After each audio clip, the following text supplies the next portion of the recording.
What's going on, everybody? Welcome to the panel. It was a wild night in the association last night. And this is why we love the NBA. Because there were upsets, there were good performances, there were rookies that broke out, and ultimately, it was the ultimate drama and thrill of basketball, which is why we all love the game. How you guys doing today? Yo, it's basketball season, Ron. You know what time it is? Yes, sir. I knew the energy. I knew how the energy was gonna be as soon as I logged in, man. Oh yeah, my sleeves is rolled up right now. Yeah. Yes, sir. It's basketball Mars. season. Hello, Mars. I'm wonderful. I don't know why you saying hello to me. Like I'm just saying hi. I'm wonderful. I do want to get Hi. into it, Mars. I do want to get into it, Mars. But I appreciate that ass whooping last night. I don't care that it's the Spurs. I appreciate that ass whooping last night. Yes, I did. we just doing our job. That is what it is. But we won the primetime game, so I mean, there's many more bigger fish to fry than us handling those bums over there. So Absolutely. The two of the three top teams as of right now, but two favorites actually to win the championship both played last night, and they both lost last night. The Oklahoma City Thunder and the Boston Celtics. But we're gonna start with the Denver Nuggets, handing the Thunder their first loss of the season. Fellas, were we tapped into this? I was. Thoughts? I ended up catching it later. I was watching other games. I ended up going back and watching I had to go back and watch this one. I thought it was gonna be snooze. I had to go back and watch it later on. Later on last night, I had to go back and watch it. But Russ doesn't suck. Let's keep it a bean. He doesn't. Russ doesn't suck. So let's stop it. Enough already. So that's why Penn ducked the show. Enough. Russ doesn't suck. So enough of the nonsense. He doesn't. No, he does not suck. Russ is one of those guys where, you got children and there's that one kid of the group where you just got to let him loose. You can't put shackles on him. You got to turn him loose. And you got to, some dishes are going to break in the house, right? Some stuff is going to be missing, but you got to turn him loose because more times than not, he's not going to do nothing crazy where, he burns the house down. No, that's not going to happen. But he's going to do stuff that's a little unrealistic. With that being said, Ron, when I watched Denver last night, I love how they play off a Joker. And I love how last night they defended. Strawther was a lot more aggressive as a defender. I thought they did a good job with SGA and crowding him. And SGA has never been one of those guys who you can speed him up or slow him down. But I thought they did a good job in disrupting him last night. I thought they did a good job in making him make tough shots, take tough shots. I thought that they doubled him a lot and made him get off the ball. MPJ actually looked good last night. He wasn't terrible. No, he wasn't. But the crazy second half. The key to this is Russ. When Russ isn't looking over his shoulder, Russ actually looks really good. I think he's 18-5-5 as a starter. They're undefeated with him as a starter. Now, let's be clear, Mars. What we're not doing is we're not trading Jamal Murray. So let's chill out. Okay, let's relax. Let's relax. Let's chill out. Okay, nah, keep going. Let's chill out. What's Jamal Murray averaging? Okay, we're not trading Jamal Murray. So let's chill out. Okay, we're not doing that. But to have a serviceable league guard like Russell Westbrook, to have him doing what he's doing, and for them to play as fast as they play with him, and the mistakes be minimal. I really like what they're doing with him. So, I mean, and I don't think there's anybody here who expected Oklahoma City to go 82-0. They're going to lose a game, just like Cleveland's going to lose and Boston's going to lose. So they're not going to go 82-0. They're going to lose some games. But I pay attention more to how they're losing. And Denver almost gave that game up last night. They did. Well, chill. They lost to the man that got the key to the city. You remember we was having an episode yesterday. You remember? Statue, jersey retired. Himself, exactly. Yeah, like Mr. Oklahoma City himself. Who else did you expect to hand Oklahoma City their first loss of the season? Who else did you expect to take the kids out of the living room to the upstairs room, pull out the belt, and spank them? Who else did you expect to put the kids in timeout? Mr. Oklahoma City himself, the man who runs the franchise. I wouldn't be surprised if he got ownership and equity over there. He's the one that drafted J-Dub and, facilitated the SGA trade, all of that. But salute to the Nuggets. You guys know how I feel about the Nuggets. I really have been saying they're not a good team. Last night, without Jamal Murray and without Aaron Gordon, they played like a good team. Well, shout out to them. Swiper should be kicking in the door any moment now. Mm-hmm. You know what it is. I don't know why you don't just trade Jamal Murray. I mean, if Russ averaging 18, 5 and 5, and Jamal Murray averaging 16, 4 and 4, the maths would say that Russell Westbrook's been better when he started. So I don't know. And they 3-0. So I mean, the reason why, Mars, is because you don't jump the gun. That's why. You don't just Jamal jump Murray the gun. been washed for months now. This ain't jumping the gun. He been washed since April. It's been a while. It was 6-7 months deep now of him being washed. So Jamal Murray's over, is what I'm understanding. I mean, how long you gotta be washed before we start saying you're washed? You gotta be washed till January. Like it takes a long. Well, we got to define what washed means. He looking washed. I don't know. 37% from the field. 37% from the field. 30% from three. Is that washed? I don't know. You tell me. Or it may be a bad. It may be a bad stretch. How about that? So a 7-month bad stretch. Come on, Mars. The dude is what, 27? 27 years old. Some people get washed at different ages. So a not great players. Yeah, that is true. But hold on, though. Aside from Tiki comparing him to Penny Hardaway, who else said that he was great like that? After that finals run, Jamal was in some conversation. Guys were saying he was a top 20 player in the league. Okay, and I get that, but we've seen. I mean, we've seen other finals runs though, John D. Just the year before, who do we see go crazy? Who did we see go crazy in 22? We didn't see anybody go crazy. We are with the jury. Andrew Wiggins? You gonna say Andrew Wiggins? Yeah, Andrew Wiggins did not go crazy. No, he didn't. And the jury was compared to his expectations. Did he? But Jamal Murray legitimately averaged like 27 on the title run. It's different. Andrew Wiggins put up a nice 18 with defense. Like it's not the same thing. 18 with defense. That's not the same. That's not going to get the same reaction. Like why are we acting like what I'm saying right now is crazy? It's not. 18 with defense is not going to get the same reaction as someone putting up an efficient 27 on the title run. It's just not. I'm saying though. The point I'm making is we've seen people play good, but nobody put Jamal Murray in that upper echelon. I don't. Yes, they did. Okay, let's talk to us. Let's close the window, shut the door. Let's just talk us. Right. Take our eyes off the chat. Yeah. Was he ever top 5 point guards for you guys? No. Oh, to me, no. But I'm looking at I'm looking at the ESPN ranking post title run. We're gonna see where Jamal Murray ranks. So in the beginning of the 2022-23 season, nasty. This is about to be nasty. Any guesses as to where Jamal Murray ranks? Because this is gonna be news to me. This was after the finals run. I don't know. Yeah, post finals run. I don't know Mars, but I'm gonna guess he was anywhere between 14 and 17. I would say 17 and 21. 17 and 24. Okay. 24. Ron, you're wrong. He was number 17. He was above guys like Paul George, Jaylen Brown, Tyrese Halliburton, Domantas Sabonis, De'Aaron Fox, Kawhi. He was Jamal Murray was ahead of Leonard. Think about that for a second. He was ahead of Leonard. He was above Trae Young.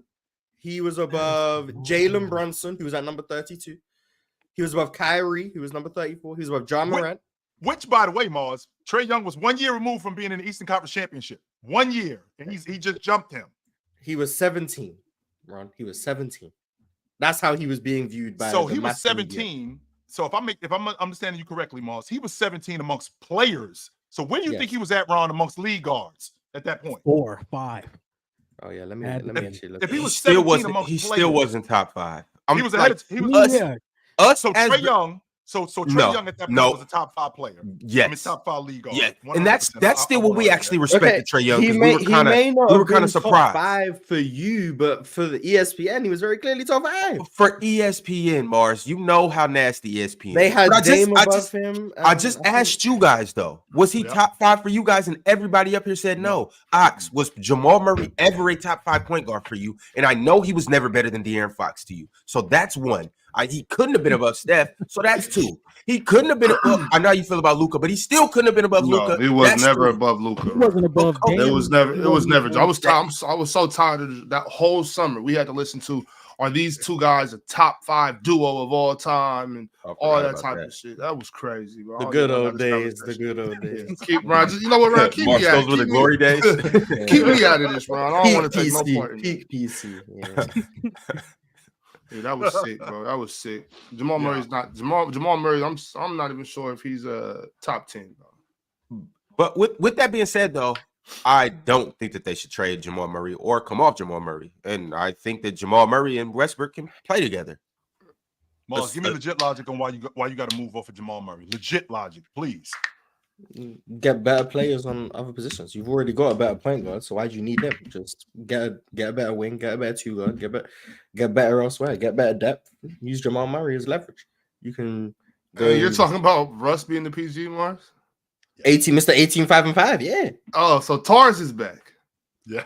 Okay, I see what's going on. So we 3-0. We 3-0, 18, 5 and 5. But I must keep my Mr. 16, 4 and 4 inefficient point guard. No. Mars, see, here's the thing. You're calling him Mr. 18, 5 and 5 off the whole season. You know me, Mr. Recency bias himself. I'm calling him Mr. 29, 6 and 6. Matter of fact, you know what? Ox? I'm calling him Mr. 75%. That's what he shot from the 3-point line last night. You seen that, Ox? That's one of the major reasons why. Can you see me? Yeah, I saw it. Can you hear me clear? Is it clear to you? Meanwhile, Jamal Murray's season high is 24 points. Ooh.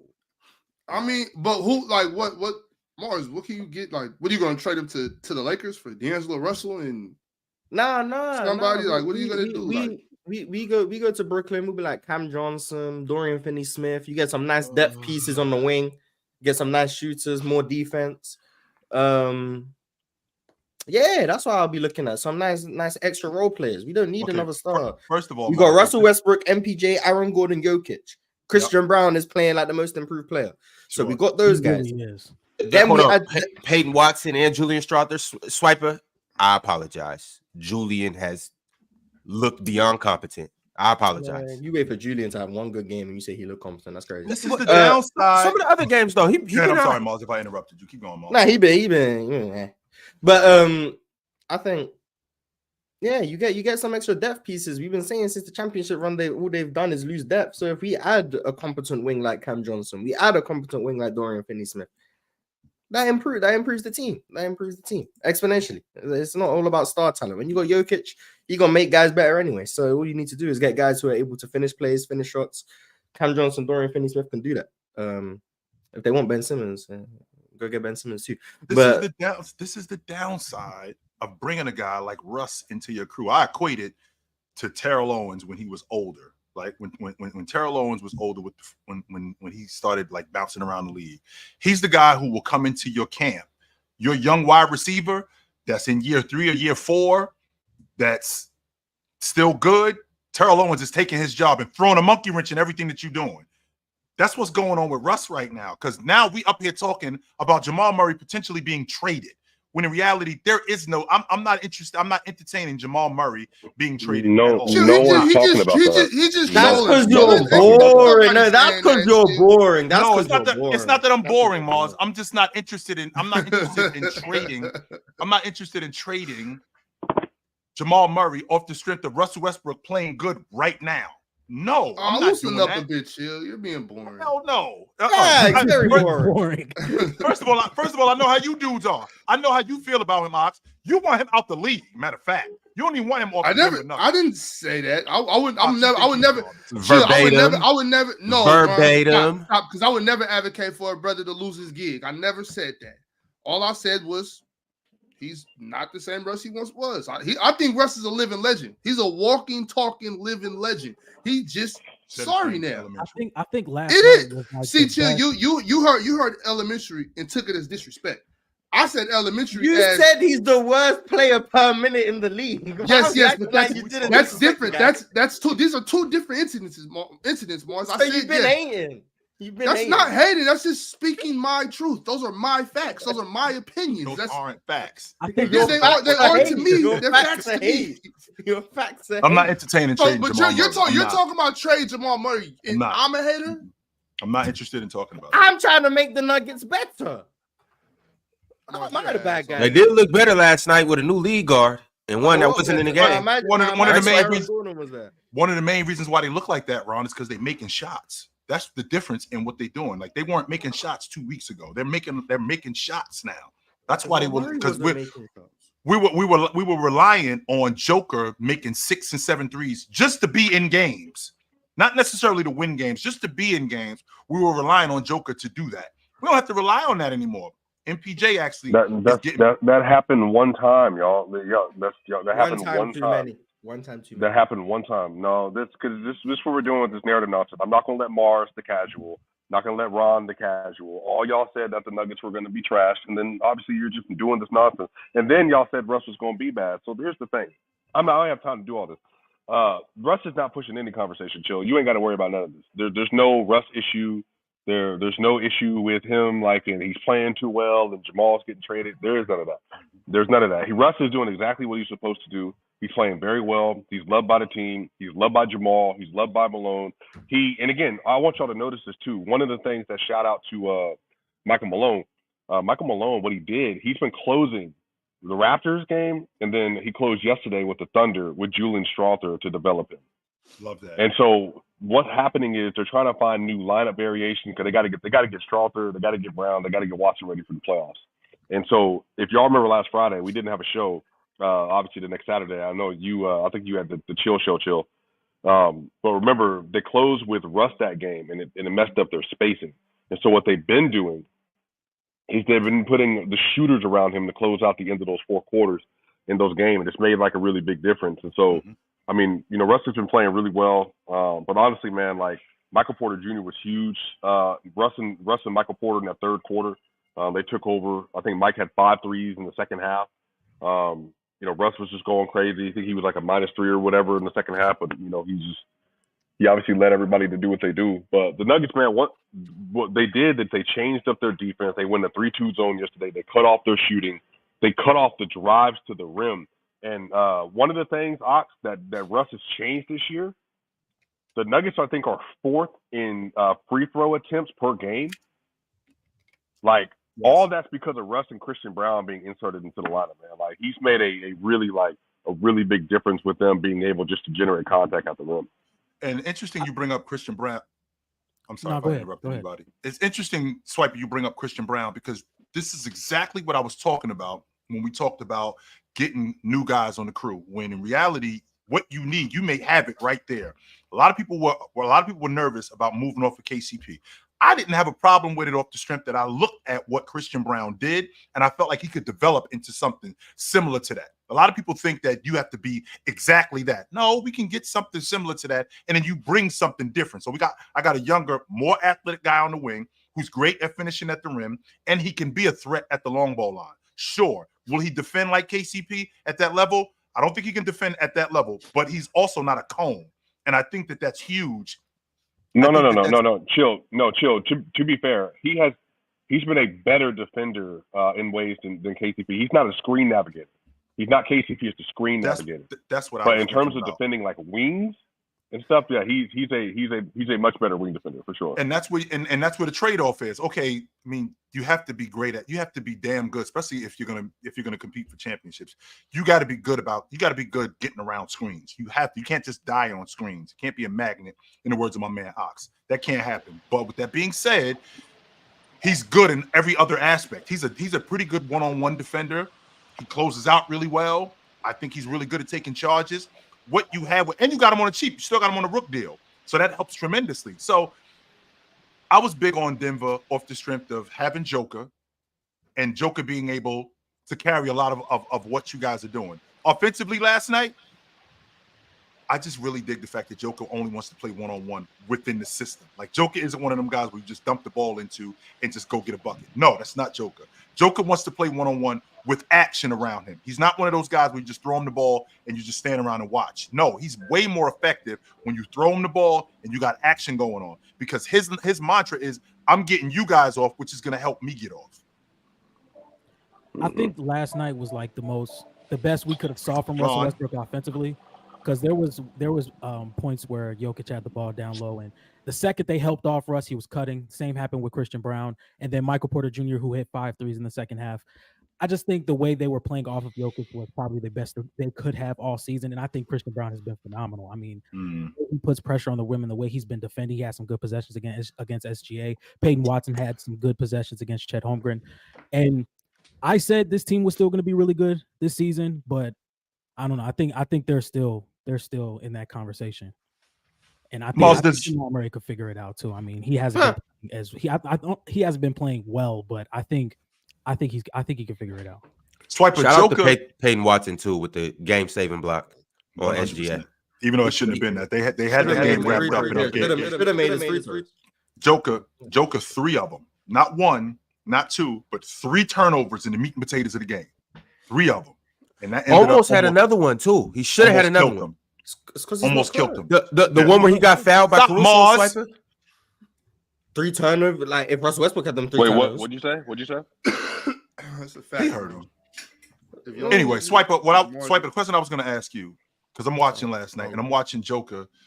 Is it fair to say that as good as Chet is as a defender, when you lean in on a guy like Joker, a guy that big, that's putting that much pressure on the rim, is it fair to say that he wore down Chet last night? Oh yeah, I was going to tell y'all that is by far the most contact anyone's gotten away with this year on Joker. That was insane. He had 4 free throws, I think, through like the end of the game. It was unbelievable. Like Malone got that technical because Joker there was one play where Chet wrapped Joker and went up, and Joker missed the shot and then didn't get a foul call. And then like 2 possessions later, Joker went to the rim, went for a floater, and then Cason Wallace was standing underneath him and then made contact on the fall, no call. And then Malone went out in the middle of the court. And then Chet hit Joker in the back on one of the putbacks that he had. I mean, it was rough. But again, the guards and stuff, they were getting the calls, but Joker just doesn't get like a whistle on the interior. Now, I think when they get Isaiah Hartenstein, that's going to make a difference. But I think that's going to make a difference for them offensively, though, because that's actually going to help the Nuggets. I think having a big that's not like a traditional 3-point shooter. Because, I mean, honestly, bro, like the thing that makes OKC so difficult to guard, they have so many players that can beat you off the dribble. Like so many players that can beat you off the dribble consistently. And I just think that, like, I just think that makes it really difficult for them. But them switching to that zone, and I think doubling SGA at the level and at the point of attack. And then Joker's last possession on SGA, I don't know if y'all saw it, but they went to go double. SGA tried to dribble around. Not moved. Lucky defense. Not moved. Okay, well, Mars, you've been Mars, are you okay this morning? No, he's not. He's not. Wrong. He knew he was wrong. Started. So we gonna act like we ain't seen Ben Simmons make a 3 before. We gonna praise him. And then y'all, he was wrong. So that's why he's doing that. And then he was wrong about the MVP stuff. He was wrong about the rankings. That's it right there. That's where it all comes from. MVP. You talking about MVP in November? Yeah, MVP. Do you see what he's doing? He just had 23, Swiper. 16.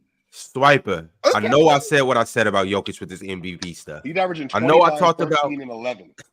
Hey, I know I said voter fatigue, but god damn. He went 20 last night, Mark. He almost went 20 and 20. He had 16 assists. Hell? But he didn't. 23, 20, and 16. He ain't my MVP. I don't know what to tell you. Somebody give Mars a nice cup of Earl Grey. Dear Mars. MVP off the 8 games. Like, are we serious? You know, MVP. No, we're not doing that. That's not what we're this not is. doing that. That's not what this is. But we can acknowledge how awesome he is. And you sitting up here telling us he's good. He's good. No. You're dismissing Jokic. You're dismissing Murray. I'm not dismissing the Nuggets. I tried to trade Jamal Murray, but apparently he can't be traded till the next offseason. It's not happening. Yeah, but he can't be traded till next offseason. So unfortunately, we're not trading him anyway. Unfortunately, my ideas are being destroyed. And all I said was we're not Jokic getting us up on SGA is not a sign of anything to come because he's not going to consistently. Well, no, Mars, hold on. I think what you of all people should be able to appreciate, which you obviously don't, is when players do things, like you can still reward them for doing them one time. because it affected the game. It helped them win the game yesterday. You do that with Ben Simmons all the time, Moss. You do it with him all the time. All the time. Do what with Jalen Ben Green Simmons? had 1 month. Exactly. Reward him for doing something once. I mean, Mars, if Ben Simmons would have hit a go-ahead 3, we would be up here praising him. Making free throws. Jokic got a clutch stop one time. You do that all the time. Yeah, shout out to Jokic. Yeah, shout out to Jokic. He got a stop. Shout out. Ooh, there we go. We're going to no. See, this is, oh my goodness. He got stop. He got stop. Yo, let's not forget, Ron. Nurkic had 18 rebounds last night. Oh, we're gonna get to that. Exactly. He the MVP. 2020 game. He the MVP apparently. Oh, we gonna get to that, y'all. Isn't that his 3rd game this season having more than 15 rebounds, Ron? No, not just his 3rd game. That's his 3rd game in a row. Okay, MVP, I thought I was MVP. 3 for 3 from 3 last night. That just means we don't got to go that far, Mars. I'm just saying. No, 2020 game apparently. I mean, that's MVP. 2020. I didn't say that. No. That's how I was told. That's how I was told. Wait. Oh no, that don't got nothing to do with me. I'm just saying. I told y'all the kid. Y'all said he couldn't rebound. Y'all said he couldn't rebound. Who said he can't rebound? Y'all said that yesterday.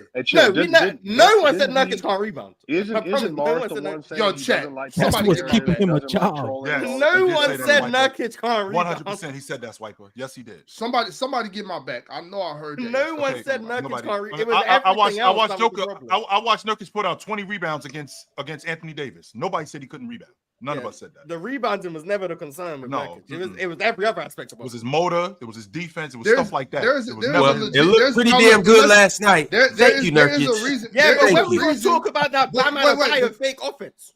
We could do that, but there is definitely a reason I came. That was the first thing I brought up when I came on yesterday because I was listening on the way back. On the way home, I heard one of y'all talk about the rebounding situation, and I was saying that between him and Plumlee, I think they were averaging like 16, 17 rebounds together or something. But okay, I'm tripping. I'll remember that. Actually, it wasn't. I don't think anybody said that he can't rebound. I think they just glossed over the fact that rebounding is actually. Yeah, I said rebounding doesn't matter, but we ain't have time to get into that. Yeah. We still don't have time to get into that. So when we gonna talk about this Bam Adebayo again? We'll get to Bam. Hold that thought, Mars. I got a couple super chats. Jay got game sent through a $20 super chat. He said, "Dub Knicks. Should I be concerned about the Knicks in their 3 and 4 start? I know we're missing Achua and Robinson, which is why we are getting killed in the paint defensively and rebounding. But I have concerns about the offense. How are we feeling about the Knicks?" I'd be more concerned about it. Their defense is horrible. Did y'all see the stat on Cat about the rim attempts? I don't think that can't be true. What? Apparently people were shooting 27 for 30 on Cat at the rim. So we get whatever we want with Cat at the rim. I told you. First of all, I told you guys Cat would look like a horror show on defense if I really go back. Wait, what you say about? I don't think that stat is true. That stat can't be true. I don't think that stat is true. Please don't tell me that we get whatever we want with Cat at the rim. He's been bad. Cat has been egregious on defense. It's a free for all. What I could have told you without Rudy Gobert. It's a free for all in the paint with the kitty Everyone was cat. like, "Oh, Cat's a good defender now." Cat's a good defender. No, he's not. He just Rudy Gobert made that guy look competent. Give him another defensive player of the year just for that. Do y'all think the Knicks will like improve a lot if they just move him back to the 4 and put Mitch there? Like, does that help them offensively because they were trying to really have that space offensively, but now it's like you might have to give up a lot of defense with having Cat out at the 5. So would you move him at the 4? I don't even think Mitch is that good of a defender, but maybe you experiment with that. I don't know. Maybe you experiment with that because OG, Mikel, Mitch. Maybe you can make that work. I don't know. Offensively, because like I don't think we all know Cat's not that aggressive at the rim. He's not the best putting the ball on the floor. So it's like we've seen the Celtics even like you would put Jason Tatum on Cat, you would put like somebody like Drew or Derek White on Jalen Brunson, and then switch the screen. So it's like if that happens, and we can also help off of Josh Hart because he's not going to make defenses pay from the 3 as much, in my opinion, or like he's not going to have that respect going into the playoffs. So I just think it would be like easier to break down in a playoff setting. This is the problem when you build your team to beat one team as opposed to building your team to win. And you play to win. When you build your team to beat one team, which is obviously not working because it's a bad matchup against the Boston Celtics, when you run up on other teams that do other stuff, heavy drive teams like the Cleveland Cavaliers, who are second in the league at getting to the rim, and you got a guy like Cat who is at the rim, who Mars just told me that almost 95% of the time when I go to the rim with Cat there, I'm getting a bucket.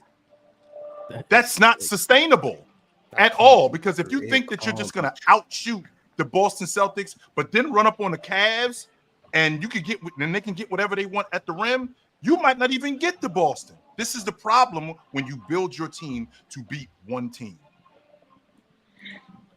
That still can't be true. I refuse to believe that. I'm sorry. Surely I've seen the team miss 4 layups against Cavs. It's a free for all on Cat. Like it's a buffet. That's what it sounds to me. It sounds to me like you get whatever you want when he's at the rim. I hope that that's not true, but that's what it sounds like to me.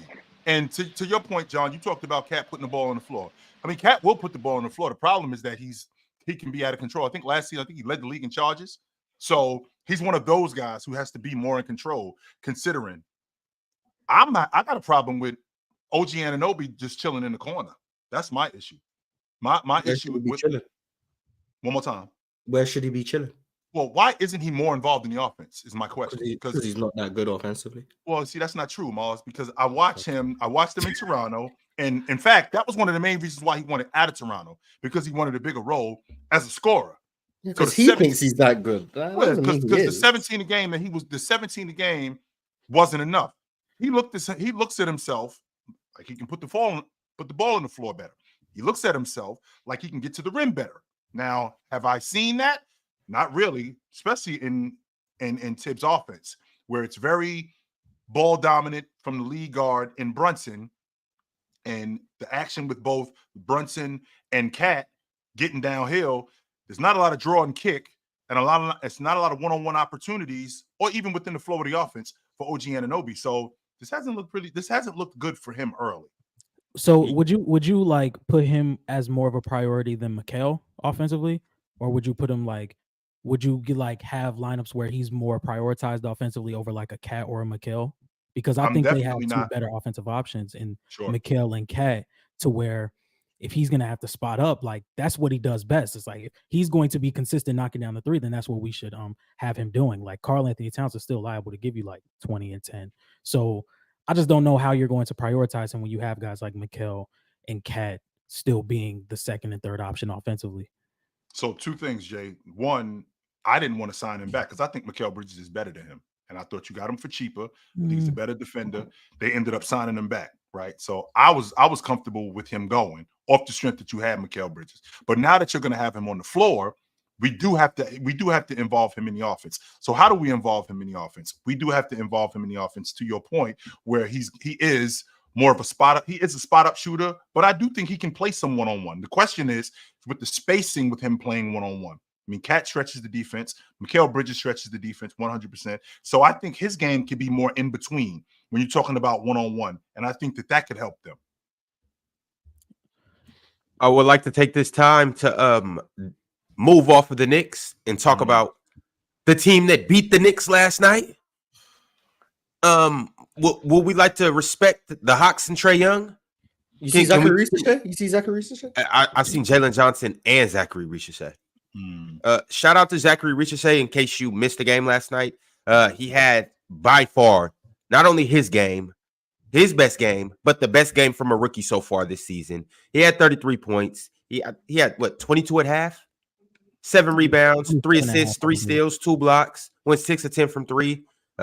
He got hot, y'all. And he showed us why he was the number 1 pick. Yeah, he looked really good. That was like the perfect role player performance. Shout out to Zach. Ron, I'm gonna keep it a being with you, Ron. I watched the Atlanta Hawks solely because of Jalen Johnson. I don't watch them for no other reason. And I'm warming up all day. I'm warming up more and more because Miles already introduced me to him. I'm warming up more and more to Dyson Daniels. That's the only reason why I watch the Atlanta Hawks. I don't watch them for no other reason. I'm good on a Conwoo. I'm good on a Conwoo. I'm good on Trae Young. I'm good on Clint Capella. I'm good on all of them dudes. I watch them specifically for Jalen Johnson and Dyson Daniels. That's it. And I still think that Trae Young is a top 5 league guard in the game. But specifically, I watch them for those two guys that I just got finished talking about. I love the athleticism from Jalen Johnson. I feel like he can put more one-on-one stuff in his game. I think he's great around the rim finishing in transition. I think he can get a little bit better as a defender. Other than that, I think he's good. I think he's damn good. I think Dyson Daniels is going to be an all-league defender at some point. I do. I think he's going to be an all-league defender at some point. I don't know when, but I think that time is coming where he's going to be an all-league defender. That's the only reason why I watch them, Ron. I'd be lying to you if I said Trae Young this or Kongwu that or Clint Capella this. No, I don't do any of that stuff. I watch them for those two guys specifically. And Jalen Johnson, he almost had a triple-double last night. He had 23 points, 15 rebounds, and 7 assists. Yep.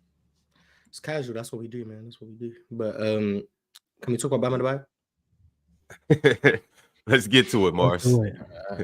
So I'm just curious as to how many games we need to see before we realize this Bam Adebayo guy just isn't the offensive player you guys hope and dream about.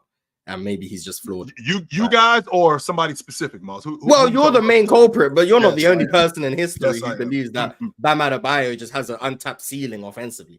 So I just want to know how many games of this do we have to see before we realize there is no untapped ceiling and Bam Adebayo just is who he is offensively. He might be. He might be that. And I'm still, again, I'm a Bam Adebayo guy, and I'm still riding with Bam. But if I got to continuously watch guys who are covering him play 7-8 feet off of him and him not look at the basket and so conscious of running the offense. Last night, during the meat and potatoes of the game, I think it's the last 6 minutes of the game, he's got the ball at the top of the key. Nurkic is in the paint, Ox. Nurkic is in the paint. He's at the top of the key. Nurkic is in the paint. He takes a dribble right to the free throw line. Nurkic has not moved. He's still in the paint. What does he do? He picks the ball up, turns around, and gives it to buckets instead of knocking down that mid-range shot. That's a mentality. That's not a skill set. That is not something that he can't do. That's him just not being able to process that he can make that shot. That's all that is. And I'm watching him. But when has he ever been a high-level, like, volume scorer like that from a mid-range? Well, here's the thing. I think it's more him teasing me with it that I kind of got on the hook just to see him knock down a mid-range here, knock down a mid-range shot there, even doing it in transition. When I see him doing it, I'm thinking, okay, he can put this together and be this more. When in reality, the more I watch him, the shots that he gets last night, I was almost out after I saw he was 4 for 15 at one point. And I was almost out when, he was around the rim missing hooks and him just continuously getting off the basketball to give it to other people instead of the quality of shots that he's getting, he could be better at. He hasn't been able to put that together. He just hasn't. And it's disappointing because I'm big on Bam Adebayo. I am. I think he's a 20 and 10 guy. Jimmy and Bam out here getting carried by Eminem, by Slim Shady. By 11. Man, Tyler Hero just really liked that though, bro. Like this. Tyler Hero has been nice. Like I remember Tyler been dealing with injury and stuff like that. Tyler is cold. And when he said he was on Luka and Trey's level, you guys should have listened. I don't know what to tell you. I did listen. I advocated for that. Because you know ball. Same reason why you were right about Norman Powell. People were listening to Ox, man. But that Bam Adebayo guy, he's gonna get it together. Real shaky. Yeah, I think he's gonna get it together. The offense that they run is real. It looks like Tyler Hero is the guy that's bailing them out, right? They shoot them. I think they're in the top 3 in the league in threes, and I think they're in the top 10 in the league in 3-point percentage. So they cracking it at the long ball line. That ain't the problem. That is not the issue, and that's largely due to Tyler Hero. Buckets will shoot a 3 here and there, but for the majority of the stuff that they get it at the long ball line. That in-between stuff with Bam, I don't think that he's as aggressive as he needs to be. I'm watching him on the box last night. He's got Nurkic on him. You throw the ball into him. There's no help. It's just you and him, big fella. No help. Instead, he takes 2 dribbles, throws the ball back out. Terry Rozier throws the ball back into him, takes 1 dribble, throws the ball back out to Terry Rozier. Big fella, the reason why I'm giving you the ball in the box is for you to get busy. I'm not giving you the ball on the block for you to get it back to me, for me to get a shot. I'm throwing you the ball for you to get busy. Open pivot, bust his ass to the basket. Do that. Instead, he's throwing the ball right back out. That's a negative on Bam Adebayo's part because now we can't go to you consistently for buckets on the box, which is what we need in this offense for us to be productive. Go ahead, John. I don't know. I look at Bam's game and I'm like, okay, I will want to see you attack more, and I would love to see him play out of the post, but he's just not the best post player. I mean, this season so far he's a 11th percentile post player, and the season before that he was 51st percentile. I would like to see him play make out of there. I would like to see him be more aggressive, but it looks like once he gets downhill and he gets deterrence from any big man that's guarding him, he just passes out or he doesn't finish around the rim. Like, I think in the paint non-restricted area, he's shooting like 38%. I don't think that's amazing. It's bad. It's bad. Yeah, I'm trying to be nice. Yeah, you trying to be nice. It's Bam just not that. I mean, he takes shots from inefficient areas. Like he's just not. He's not a great rim finisher in general due to size and touch and finishing over length. He takes a lot of mid-range jumpers and a lot of those tough, like touch shots, like floaters and stuff. And like when they go in, it's like, oh, this guy's really skilled. And it's like, yeah, cool. But like whether we like it or not, efficiency is a real thing, and these teams care about their efficiency. Bam has never really been an efficient scorer. He just never has. And it's because he doesn't take threes and he doesn't live at the rim. He just lives in that in-between area. And unless you're Kevin Durant, like teams just aren't gonna really give you a lot of possessions when that's what you do. He's not a post player. He's one who plays in the middle of the floor. He's gonna take floaters, mid-range pull-ups. Like he's just he lives off the most inefficient shot diet in the NBA. That's what he does. And if you're gonna live off that shot diet, you gotta be DeMar DeRozan. You gotta be KD. Like that's who you have to be. He's not. Even though he's not that good in the mid range, and he's shown that he's shown. That's why I was on that train, because he showed me that he could knock down a mid range shot. He showed me that when you go to him in the post and he goes quick, he can get buckets around the basket. He's shown to me that he's a lob threat. He's shown me that he can be productive within the offense. When, to your point, taking efficient shots. He's shown me that. What he hasn't shown me is that he can't be as aggressive consistently.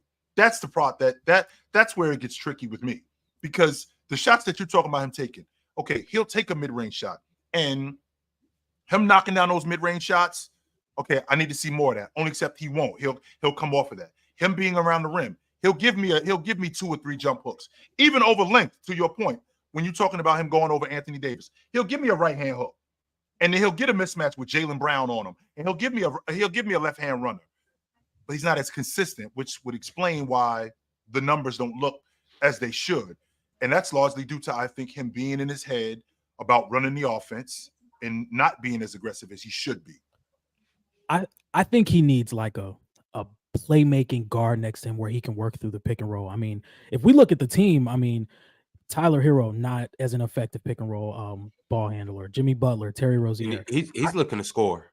Yeah, I think if he played with James Harden, he would look amazing. He would look amazing, especially in the pick and roll where he can do maybe floaters, attack the rim better. Call up the Clippers, ask for James Harden. Call him up. James Harden will make anyone look good. That's just how good we are. Like that's different. But like, but Mars, it's the 10 other point guards around the league, though. You could say Tyus Jones. He'll be better than he's better than Terry Rozier. I'm asking with Tyus Jones. Help make Bam look a little better. Okay. But I'm saying even elite guards though. Bam, as good as Bam is, and to the pedestal we hold him to, the level we expect him to be, Bam needs an elite point guard. He needs an elite ball distributor. He needs a Trae Young. He needs somebody of that caliber that's gonna get him the ball. That's gonna be able to throw him alley-oops. It's gonna be able to, get him open in the spots where he needs to be open, and just alleviate some pressure and just make life easier for him altogether. And like when we look at as good as Tyler Hero is, he's not gonna do that. And also too, we talking about Bam. We need to talk about Jimmy as well. I'm out on Jimmy. You already know how I feel about Jimmy been washed. We don't care about Jimmy. Yeah, I've been out on buckets. You already know how I feel about him. But I wanted to move off buckets and center the offense around Bam, which would have been a disaster, because what I'm seeing from Bam right now, we can't run the offense through Bam. We just can't. He's not aggressive enough. No, he's not aggressive enough, and he's not efficient enough in order for us to do that. It's not that's not going to work. It's not. I think a lot of it is dribble handoff. Okay, if I'm not going to hand it off to Hero or Butler or Robinson or Hami, now I'm going to make a decision, and now the decision is one dribble. Oh, it didn't work. Pull up mid range. It's not falling. Get back on defense. It's just a lot of what I'm seeing. Yeah, I'm good. All right. Well, in case y'all didn't check it out, the Phoenix Suns beat the Miami Heat last night, 115-112. As we mentioned earlier, Bam Adebayo didn't have his best game. He went 5 for 21 from the field, finished with 12 points, 12 rebounds. Jimmy Butler only scored 15 points, but Tyler Hero paced the way for the Miami Heat with 28 points. And on the other end, the Phoenix Suns, well, they were led by somebody who deserves his jersey retired in a statue outside of any arena. Kevin Durant had 32 points and 8 rebounds, and he was, quite frankly, just KD. Devin Booker had 22 points, and they had one more 20-point scorer. Yusuf Nurkic, 20 points, 18 rebounds, 3 for 3 from behind the arc. Shout out to Yusuf Nurkic. That man decided to make 3 threes. It's like, okay, cool. Whatever. He heard you, Mars. He heard you. All right, cool. If I can motivate players like this, then I'm not gonna lie. Jalen Green, you stink. Like, you're the worst player ever. Like, let's be honest. But Talk about Dalton Connect. No, we need the Lakers to stink. That's funny. But Nurkic played well. He wasn't turning the ball over like a madman. I mean, he knocked down threes. If he's knocking down threes, he's rebounding, and he's not turning the ball over. Mars, I see that. That solves out most of my issues with him.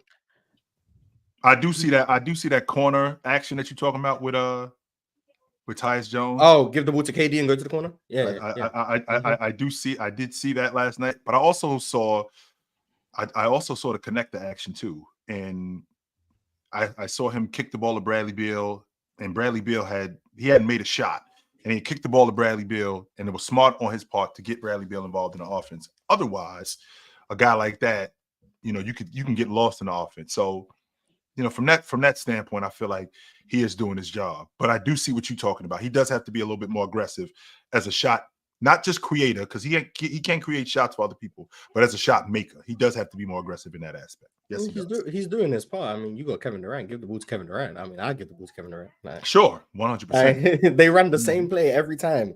Tyus Jones gets a screen for whoever Tyler Hero is guarding. Usually it's Bradley Beal. So then they switch. And then Tyus Jones has Tyler Hero on him. So then he calls KD into the action to get KD to Tyler Hero switch. And then KD abuse Tyler Hero. Like, they do that a lot. Like, it's not. Yeah, that's the go-to down the stretch. Worst defender, come set this screen. Tyus gonna get the KD switch. KD gonna go to work and kill you because he's the best scorer I've ever seen. Like, it is what it is. It's cool, but like, I'm just saying, it's not playmaking. But like, shout out to Kevin Durant, shout out to Tyus Jones, shout out to Yusuf Nurkic, shout out to Devin Booker. Ryan Dunn made another 2 threes. I'm waiting for it to wearing a Bucks jersey. I'm waiting for it to fall off a cliff. I just don't think it is. But he's getting good shots though, Mars. I think that's probably why I won't. For he one, was getting wide open looks at Virginia. They just weren't going in. Like, Mars, just so you know, I can improve over the summer, and he looks like that's what he looked like. That's all he was doing in the summertime was just working on the long ball, getting at the long ball line, working on his shot. And a lot of times we see these kids who come in from college that what they were doing in college is not indicative to what they can do in the pros. And he was more of a wing defender in college. He wasn't much of a shooter. He wasn't much of a scorer. So the consensus on him was, he can't score. And I'm pretty sure that if you saw him being able to shoot like this, he doesn't go 24 or 27. He goes like in the top 15. I would have taken him. Yeah, I would have taken like top 10 for sure. Yeah, but I'd have grabbed him if I was the Wizards. Him and Bilal. Yeah, he's shooting like this. But you took him number 1 or number 2? 1 in this draft. I don't hate it. Ryan Dunn number 2. If Ryan Dunn was shooting like this, I would have begged for Houston to get him at 3. I would have begged to get him at 3. Ron, you're talking about an elite defender. He looks like he's going to be an elite defender in the league. So if you got an elite defender at 6'7" that's shooting 40% at the long ball line to start, that sounds like that's either one of 2 things is going to happen. That's either sustainable or it's going to get better. And if I can get that and improve him as a scorer, hell yeah, I'm taking him with the number 3 pick. Yeah, he's definitely been top 2, top 3 most impressive rookie so far, and just even with the play in general. I think he's probably playing. I mean, you could argue he's playing the best out of all rookies. I think Risa Shea's been solid. I think he has his moments. Yeah, he just had to warm up. He was just was cold a couple games. Yeah. Am I expecting him to do what he did last night once a week or every other game? No, but I do think that Ricochet got something for us. He gonna show us some flashes this year. He gonna show us some glimpses of what he can potentially be. Well, here's the thing, Ron. When you're telling somebody that they whack, one or two things gonna happen. They're either gonna be whack or they're gonna show it to you. Yeah, think that I don't think he's trying to hear y'all talking about him being whack. Oh, you think I'm whack? All right, let's get to the bottom of that. Let's fix that because that's just not true. I'm not whack. Mm-mm. All right, y'all. Teddy Hart sent through a $25 super chat. He said SGA had quite a few uncharacteristic turnovers, but the refs were also very inconsistent. Once Hartenstein is back, this type of loss doesn't likely happen. Does Hartenstein make that much of a difference for this Oklahoma City Thunder team?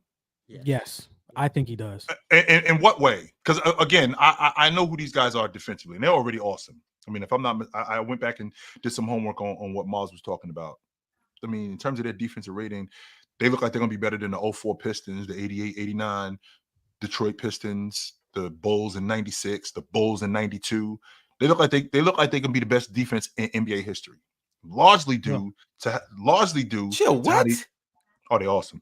It's they just awesome going. defensively. It's off the numbers. I wouldn't think they do better than that. Chill, he said they look like it. He didn't say the numbers are indicating it. Chill said they look like they could be the best defender in the league, the best defensive team, and then brought the 04 Pistons into this. Yo, Big Ox. Let me rephrase that. According to the numbers, let me rephrase that. According to the numbers, statistically, they could be the best defense in NBA history.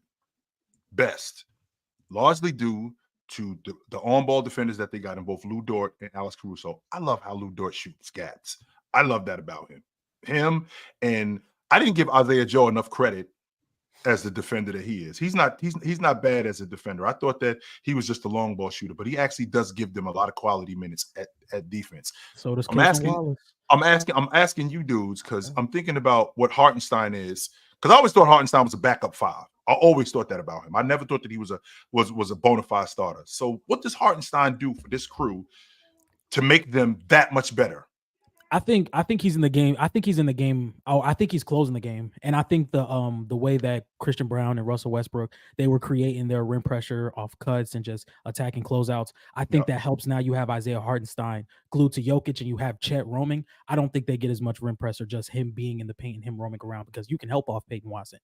So I think he'll be able to roam around and stop some of those cuts that the Nuggets were getting and the rim pressure that the Nuggets were getting in that scenario. And I think Chet's versatile enough to be able to close out to guys like MPJ, close out to guys like Julian Strawther, and it could still be efficient enough to where they can get enough stops and really kind of like stop the bleeding when the Nuggets were making that run in the third quarter. I'm asking you dudes this because I know that he supplements some of the defense, some of the rebounding issues that they have, particularly on the defensive glass. I'm asking you guys that because I'm thinking about what about the other stuff? So when you get bigs that drag him away from the basket, when you get bigs to get him in the mid post and get him in foul, because he's been foul prone. So that's going to be a problem. That could be a problem moving forward. So I'm just trying to figure out how much does he bring to this crew to make them that much better outside of rebounding? I think offensively, he's a good playmaker offensively. I think he'll be able to get the ball in the middle and make plays for guys like Chet, Isaiah Joe. I think Alex Caruso can do well, cut into the basket.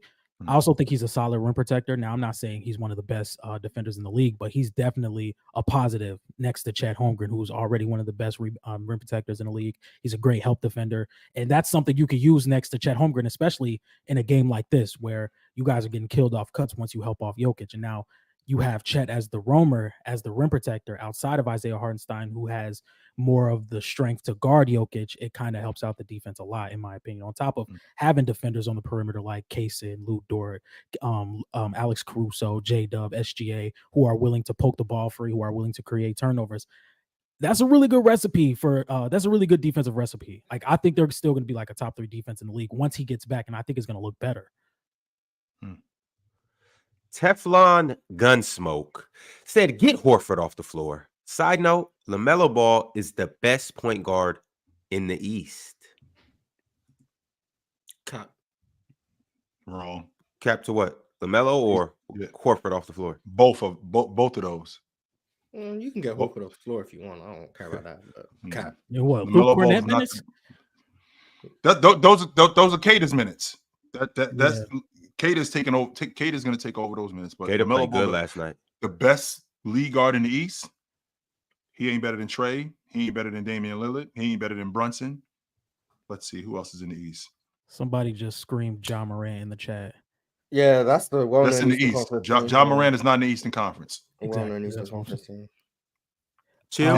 Is he better than Halliburton, Ron? Hold on. Somebody calling me right now. I'm just saying. I'm just saying, Ron. Because I'm sorry, I got a phone call. I can't answer this question. I seen LaMelo Ball when he healthy, and LaMelo Ball when he healthy, we can have a legit conversation about him being a top 10 point guard. 100%, we can do that. His shot selection might be a little tricky sometimes, but let's not act like he making them this year though. Chill. Yeah, his shot selection might be a little tricky sometimes. Yes, I think that's a legit concern from him.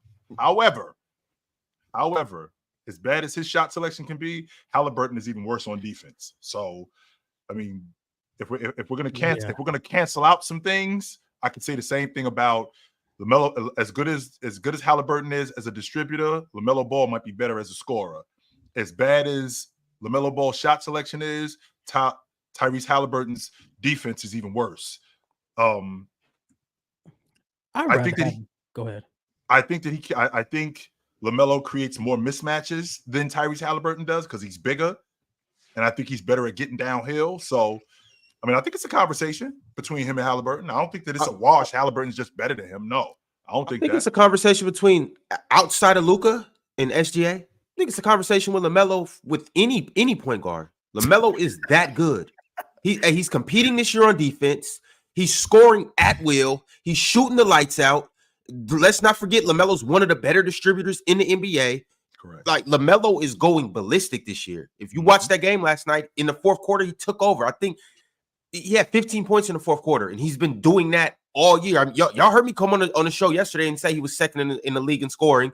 That through 6 games he was second in the league in scoring, averaging 31. Now I don't know what he's at right now. I know he had 25 last night, and he was averaging 27 yesterday during the show. Okay, yeah, like LaMelo's going crazy right now, and so I like if he's knocking down them crazy ass shots he be shooting, which he looks very comfortable this year. It's a conversation with LaMelo and everybody outside of those 2 guys. Now, I'm more of a guy that would just want to see LaMelo create more pressure at the rim, just a little bit more. In his rookie season, 30% of his shots were at the restricted area. Now he's at 16. And he has part of that's the game, though, John. Yeah, I could say the same thing about Jason Tatum. I could say the same thing about all of these guys that shoot more threes. Mars, you fight that? I could say the same thing about Anthony Edwards. The game has never, and I mean never, said we want less shots at the rim. I'm not even saying take the more. So why are people taking more threes then and not getting to the rim? They're taking more threes in a verse from the mid range, not from the rim. Teams want shots at the rim more than they want threes. Then why aren't teams going at the rim more? Why are the Boston Celtics going at the rim? No, they're not. The Boston Celtics. That's not true, Mars. Do we not watch these games? The Boston Celtics more than half of their shots are at the long ball line, Mars. Collapse and they kick out. They are driving. They are going to the rim to collapse the defense, and that creates threes. It does create threes every time. Right, it does create threes, Moss. But you know what else I'm seeing? I'm also seeing guys go to the rim and they're open at the rim and they're throwing the ball out to the long ball line and passing up layups. Some people do that, but the analytics never wants people to do that. MPJ did that for Peyton Watson 2 games ago. The game before the OKC one. Who did they play? Yep. Does anyone remember? Toronto. He had a wide open layup and he kicked out to Peyton Watson for a corner 3. The analytics will never say that's a good idea, especially when it's a layup for a Peyton Watson 3. But even if that was Steph Curry, the analytics would say that's a bad decision. So guys kicking out wide open layups for open threes, that's just people making bad decisions. Maybe that's because they've been taught the analytics are we want threes, so they make bad decisions more often. That's fine, but that's not because of the analytics. That's because some people just make bad decisions because they think the analytics want certain things, but they misunderstand the analytics. So why are guys like Anthony Edwards? Okay, Mars, I get what you're saying, and you are right. If I'm coaching a team, I'm drawing up the play every single time. Our offense is predicated on starting with a layup, and then we will get a 3 if it's open or if it's in rhythm or whatever the case may be. All I'm saying is you can't deny that dudes like Anthony Edwards, dudes like LaMelo Ball, and we can go down the list, are shooting more threes and less twos. They are settling for threes. The less twos are a large part because they're taking less mid-range jumpers. Large part because of that. Sure. Also, teams are playing drop coverage on Anthony Edwards because of how dangerous he is downhill. So when teams play drop, you have to shoot the pull-up three to get the big to step up. When Anthony Edwards is shooting 45% on those threes, the big is going to step up. That opens up the downhill drive. It's about keeping the defense honest and making sure if you play drop exclusively against someone who's an elite pull-up shooter, you're going to get burned. So when Anthony Edwards is shooting those pull-up threes against drop coverage, because every team comes out in drop against Anthony Edwards, every time they do that and he kills them, the big has to step higher and higher. Once they step higher and higher, that opens up the downhill. Then he can get layups at the rim, or he can get to the rim, collapse the defense, kick out. It's about understanding how the defense is guarding you, not just driving into a bunch of people because, hey, I'm Anthony Edwards, I'm John Morant. Let me just go downhill regardless of what the defense is doing. That's just stupid basketball. So you got to recognize what the defense is giving you and then take advantage of that and then make them change. That's what Anthony Edwards is doing. And LaMelo Ball he's really been very three-point reliant like the last 3 years anyway. That's just what he is. He's never really been much of a downhill scorer. Even most of his shot attempts near the rim just end up being floaters anyway. He's just not much of a downhill threat. He's a heavy volume three-point shooter. That's what he's been his whole basketball career. Like, that's different to Anthony Edwards. But Anthony Edwards is shooting a lot of threes because teams are trying to take away the drive because of how dangerous he is downhill. I feel like people just start blaming analytics for things that are pretty easy. But your stance, Miles, because it sounds like we're talking about two different things. Okay, we're talking about teams want to get to the rim, right? But a lot of these teams are getting downhill to open up the long ball line. They're not getting downhill to score at the rim, which would explain why the Boston Celtics shoot more threes than they do twos, because they're getting downhill to collapse the defense, to kick the ball out to Peyton Pritchard, to kick the ball out to Jason Tatum, to kick the ball out to Jaylen Brown. Why? Because they are reliant more on shooting the long ball. Now, the Golden State Warriors will shoot at the rim, but primarily what they're a long ball shooting team with Buddy Hield, with Steph Curry. So they're getting to the rim, but they're getting to the rim to collapse the defense because the analytics tell you that threes are more than twos.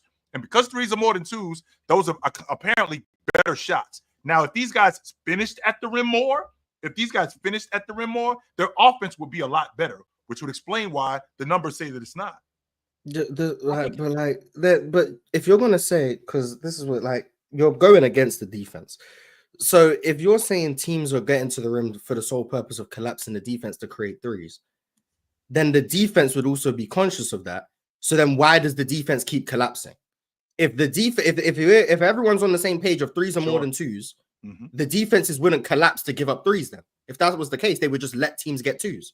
But the reason defenses collapse is because everyone and their mother knows a layup is more valuable than a three. That's why teams collapse. Because if everyone was on the same page as you, that, hey, we all want three, so we're going to drive just for the sole reason of collapsing the defense, then defense just wouldn't collapse anymore because everyone would be on that same page. But the reason they collapse is because they understand that layups are worth more. Well, wait a minute. Sure, that does make sense. But I can't just give up a layup. And teams are conscious about not giving up layups. I can get with that. They're not going to give up a layup. However, they still are looking at the long ball line more. That's why the defense collapsed. Just unconsciously, I'm going to collapse.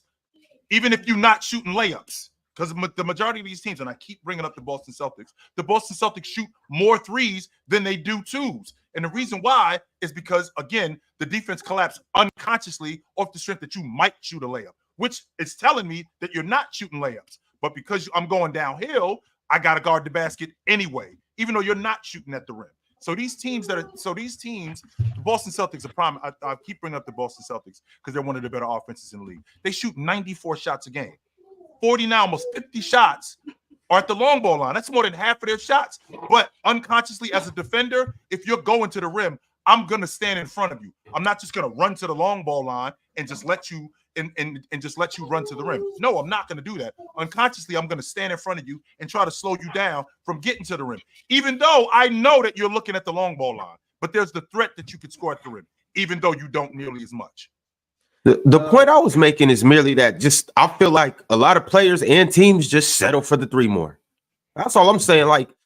So when John brought up the fact that LaMelo's shooting 16% of his shots in the restricted area as opposed to 30, it's just become it's more, it's not frowned upon as much to just shoot a logo three. You know, 10 years ago, if you're shooting logo threes, it's like, yo, what the hell are you doing?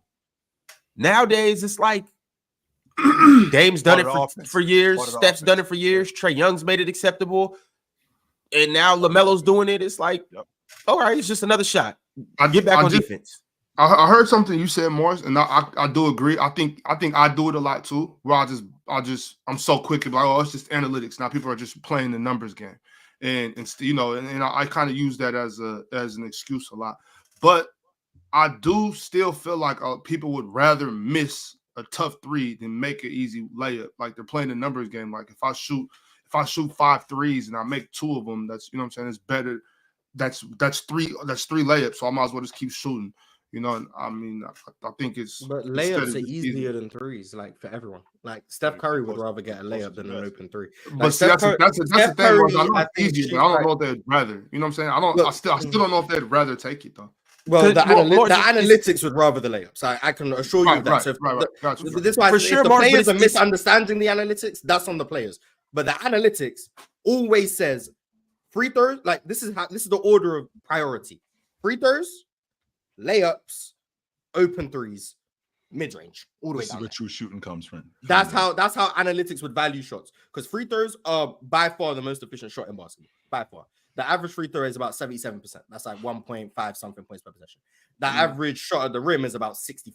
That's like 1.3 points per possession.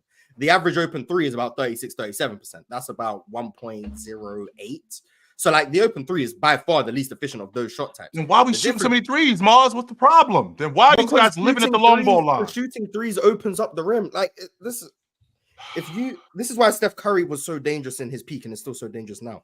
He's such a good three-point shooter that teams are committing resources away from the rim to take away what he does. And that's why Golden State led the league every year in layups and layup efficiency, because Steph Curry was opening up the floor so much that you were getting the easiest shots at the rim possible. Everyone called Golden State a jump shot shooting team, but the only time I think they led the league in threes was one season. Houston was always leading the league in threes, but every year they led the league in layups and layup efficiency, every single year. But no one called them a layup team. Just because Steph Curry was the noticeable guy. But Steph Curry's impact on opening up the floor was what was creating layups. So if you have a bunch of guys who are able to shoot a la Boston, you open up the floor so much. And the reason Boston gets so many threes is because they have so many guys who can drive and collapse the defense. If they wouldn't generate this many threes, if everyone was just out there 5 out, just pass, swing, you're not creating threes that way. You have to have guys who can break the paint, collapse the defense, kick out, then they close out, you drive again. They drive like 3 times a possession. That's what OKC does. OKC drives like 17 times a possession. I understand. I see what you're saying, right? Like, okay, I get the efficiency. This is easier than that. Whatever. I understand that. Right, what I'm saying is, if that's the case, why do I always watch these guys giving up or passing up on little? Like you see a guy get to the paint, right? And he's not all the way in, he's not all the way in the restricted, but it's so consistent margins. To me, I agree. So it's not. Okay. So once again, let me go back, because I said that I blame it a lot on analytics, right? At this point, I'm not even blaming it. I'm not even sure if it's analytics. They're just banking on, if we shoot as many threes as possible, we'll win the game. And that's what it looks like to me, because to your point, yeah, I understand if I'm going to the rim, maybe they'll play off me a little bit, I can get an open shot. If I can prove I can shoot, that'll make them come close out on me, I can get to the rim. But when a guy gets to the paint and it's like, yo, you can get a little touch shot, a little floater, you can take another dribble, get to the rim, but instead I'm just gonna kick it to the corner where a guy has maybe 4 or 5 feet, and it's like he could close out there, and I'm shooting. I think, to me, so let me ask you this on the analytics: is a contested 3 better than a contested 2? Because that's what I'm seeing. It's like, why would you give up a wide open floater or take one dribble and have a somewhat contested layup, then shoot a 3 ball when somebody's closing out on me or already there? I got to shoot a tough shot, a step back. So I'm not saying this is necessarily analytics. I'm just saying, why are we prioritizing so much threes and transition threes all over, you know? A somewhat contested layup is still going to be better than a somewhat contested 3. But this is because analytics are nothing but numbers and values and all of that thing. Athletes are humans. This is why analytics can't be the end all be all. if athletes are told about the analytics, they're told free throws, layups, open threes. That's what they're told. They're told we need to win the possession battle. So offensive rebounds, steals, open threes, getting more threes up is more valuable because if you can get more threes up, you're going to score more points. Blah blah blah. If they're told that, when it comes to their decision making in these moments, because you got to remember the NBA game is fast. These are athletes at the top of their game. Like you got to make these decisions quick. 0.1 seconds, 0.5 seconds. You got to make these decisions.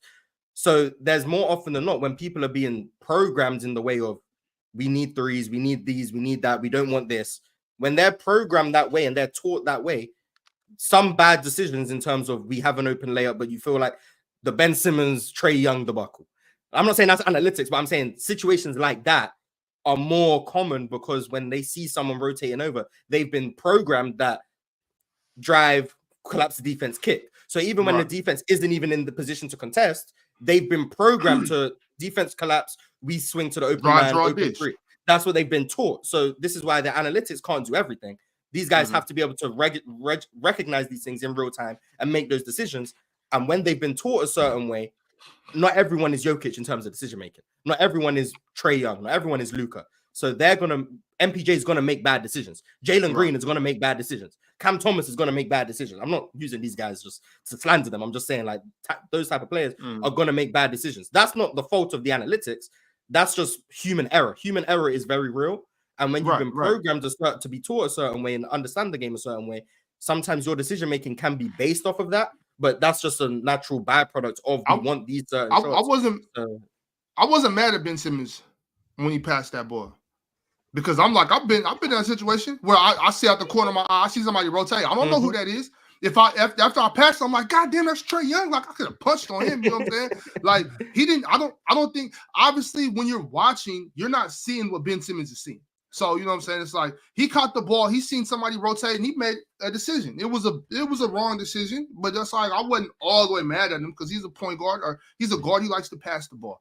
You know, but that's my only thing, Mars. I know I say, oh, it's analytics. I say that a lot when in actuality, I don't really know if that's the proper definition of what I'm saying. It's really just bad basketball to me. Like yesterday, we were on playback. I turned the Warriors Boston game off, and I refused to go back to it. You know what I mean? I refused to go back to it. We're not watching that basketball. Yo, Morris, in the middle of the game, without a warning, without anything, Ox just changes the game and says, man, I'm tired of this shit. Next game. For what it's like, because the analytics is a really good game too, by the way. What the analytics has done is practically destroy the mid-range. Not for the superstars, but for like role players and stuff. Mm-hmm. But like, if you look at the shot that, so in 2005, 30% of all shots were taken within 3 feet of the basket. 30%. Team shot 59.6% on those shots. So let's just do some mathematics real quick. 59.6 times 2. So that's about 1.2 points per possession. Practically. And then you fast forward to 2015. So 10 years ago, team shot 29% of their shots at the basket. They shot 62.7% on those shots. 62.7 times 2, 1.25 points per possession. In today's game, teams are shooting less than 25% of their shots from at the rim, 24.6%, but they're shooting 68.8%. 68.8 times 2, 1.37 points per possession. So they're getting less of their shots directly at the rim, but they're drastically more efficient than they were 20 years ago and still more efficient than they were 10 years ago. The biggest difference is that 11% of their shots are from mid-range compared to 30. Compared to 27 10 years ago. Right. And then 20 years ago, that is 36% of their shots. 36. So that's what's gone down. 36% of the shots from mid-range to 27% to 11%. And then that's just been replaced with threes. Whereas it was 19.6% 20 years ago, then it went up to 26.8%, and now we're at 42.9%. Practically all of the mid-range jumpers have been replaced with threes. And especially the deep ones. All the deep ones have practically been replaced with threes. That's what the analytics has done. So do y'all think, because this is what I'm getting from you, Mars, you think this is a different style of play? These guys aren't consciously thinking about this, or because I've said it multiple times. I'm just with taking the first open shot. I'm with taking the first good look that you get. Some shots that are open for some people aren't open for other people. I understand that. Mhm. You know what I'm saying? So it's like that's just how I was always taught to play ball. That's how I still see basketball. You take the first open shot. I don't care if it's a 17-footer. I don't care if it's a 19-footer. If it's open, we're shooting the first good look. The first good look. Let me say that. Right. So are people still playing like that in the NBA? Let's talk NBA. If we're talking in the NBA or in general, are people still taking the first good look, or are they more prone to no, I can't shoot that? Well, you just brought it up, Ox, not too long ago when you talked about guys passing up mid-post shots or shots at the rim to throw the ball out to the rim. Throw the ball out to the long ball line, because that's what the game is today. And because that's what the game is today, that's what's going to keep me on the floor.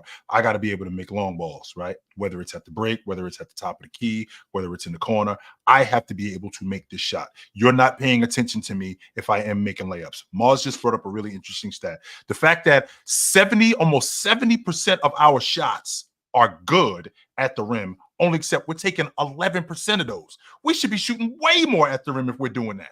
Way more, only except Whitmore at the long ball line. And why? Because that's what the game is. The game changed 5 years ago than it is today. The game changed 10 years ago than it is today. So a 17-foot wide open look, I'm more apt to take that, but I might have to come off the floor off the strength that I didn't give the ball to Ox in the corner who shoots 38% at the long ball line and he was wide open. I might have to come out the game for that.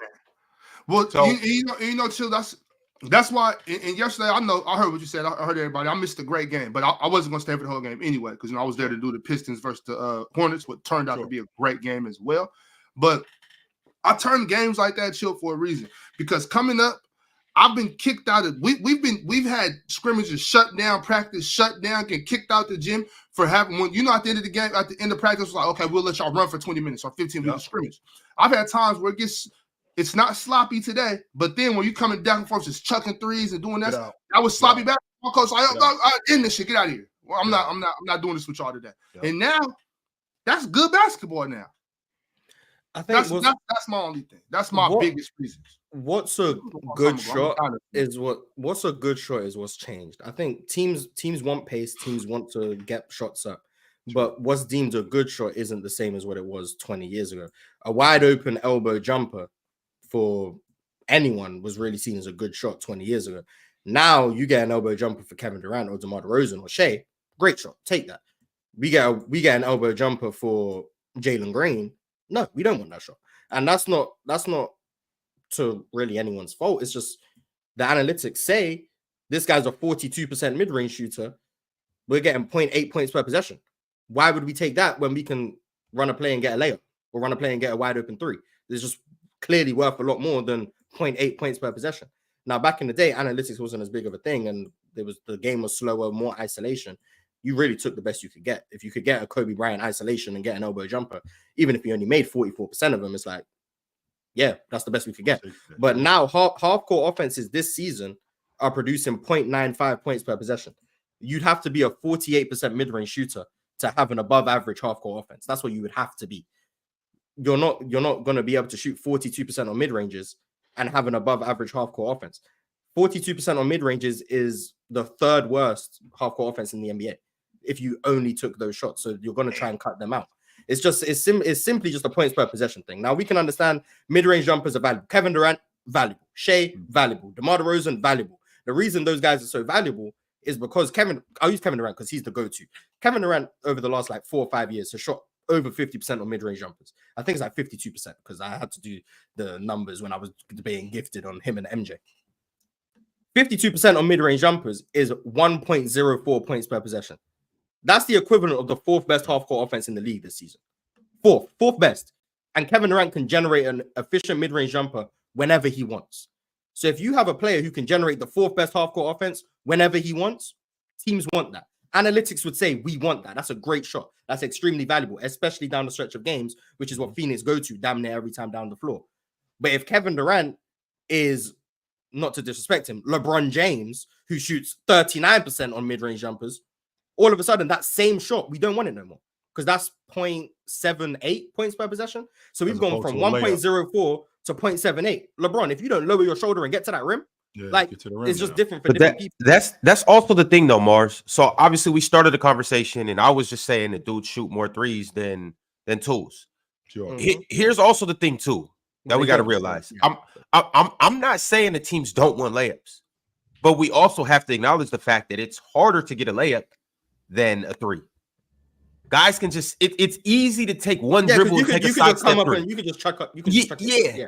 You So can't it's just chuck like up a layup. You have to get to it. Guy, that's all I'm saying is guys look like to me that they're settling for threes more because it's an easier shot. It's easier to get to that pull-up three. It's easier to shoot a contested three than it is to have to make a move, blow by a guy, and not even necessarily blow by a guy. But yes, chill, 100%. Is it though, Rob? Because considering where we live now, we live in the most skilled era. We got some of the best ball handlers. Not only do we have some of the best ball handlers, we got some of the best athletes that we've ever seen. So these guys getting to the rim isn't a problem, right? Yeah, so with the fact that some of these guys is better than Jordan, they better than all these other guys. So they should be able to get to the. We done with the 80s. We done with the 90s. This is the most skilled and athletic generation we've ever seen. So theoretically, you would think the guys would be able to get to the rim more, but they don't. Chill.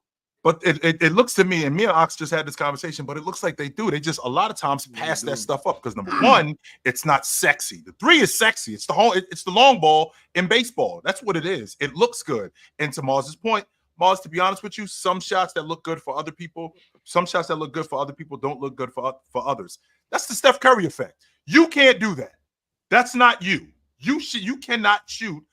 You cannot shoot from the logo, or you cannot shoot from the hash mark after throwing the ball behind your back twice. That's not your game. Only except that's the future of the game because Steph Curry was able to do that, and he now made other people think that okay, you can do this too. No, you can't.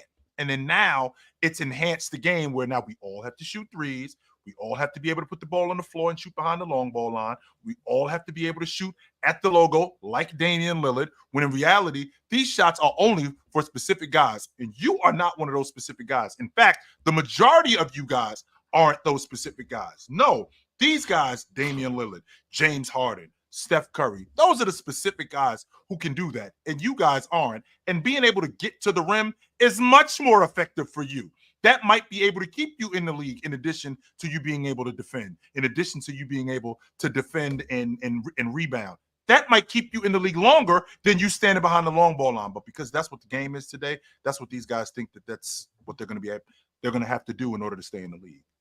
I mean, we got big guys getting offensive rebounds in the paint, not going up strong, looking for a shooter. I see a lot of it around, like they're getting to the rim. They're against the rim, and they're just passing them up. It's like what Kobe was talking about, the reactionary, accidental basketball. Yeah, accidental basketball. They're not. I mean, no. Let me not say they're not running anything. Like there's coaches and teams that are definitely running things. And they're looking for certain things, but when they're not doing that, it's like guys aren't really out there playing ball. I mean, that's whatever. I guess I'm just a dinosaur. You know what I'm saying? It's still exciting though. It's like if you love basketball, you can still get excited about it. You know, it's still good ball. I don't want to sound like that old man in his rocker that's hating on the game today, because dudes are getting to the rim. Dudes are getting to the rim. Dudes are getting dunked on. Dudes are making acrobatic layups. They are, but I just feel like a lot. And chill. I've heard you say this on playback a lot of times. Dudes are settling for threes, and that's it. But these dudes that are settling for threes, they can shoot the hell out the ball. So it's justified. When Jason Tatum shoots a three, it's like, yeah, Jason, you got a little more in your bag. You could get to this, but you're Jason Tatum. People used to settle for mid-range jumpers though. But sorry, go ahead, John.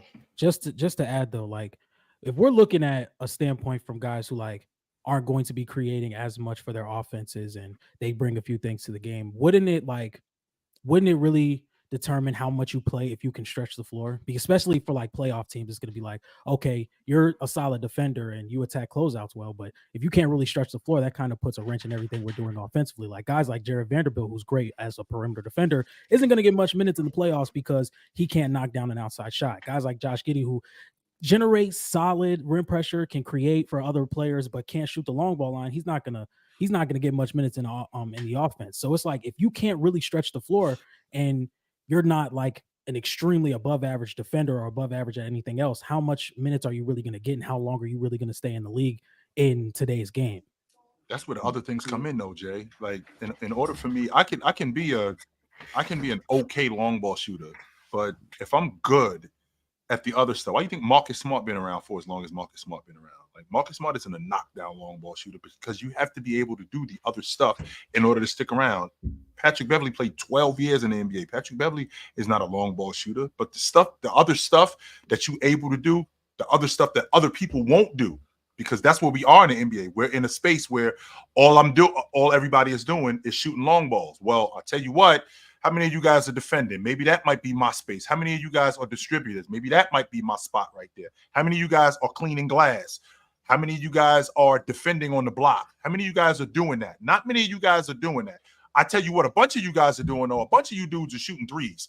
And because a bunch of you guys are shooting threes, I can't fall into that category. So I'm going to end up losing my job. But I tell you what, a lot of you guys ain't doing. A lot of you guys ain't glass cleaning. That's why I'm going to stay around for as long as I can. That's why Andre Drummond's still in the league. And I think the Lakers can play Vanderbilt. We talked about this not last season, but I think it was season before. 2023. We got into it about that for a while, and I think a guy like Vanderbilt, I think he has to play. And you got to, and that's coaching though. Like you got. That's all it is. Yeah, it's coaching. I think coach got to figure out a way to use him in the offense. You know what I mean? So because it's like he's not just. He can't just not do anything. You know what I'm saying? There's something you can do on the offensive end somewhere. You got to, as a coach, you got to figure that out. You know what I mean? You got to figure that out. Yeah.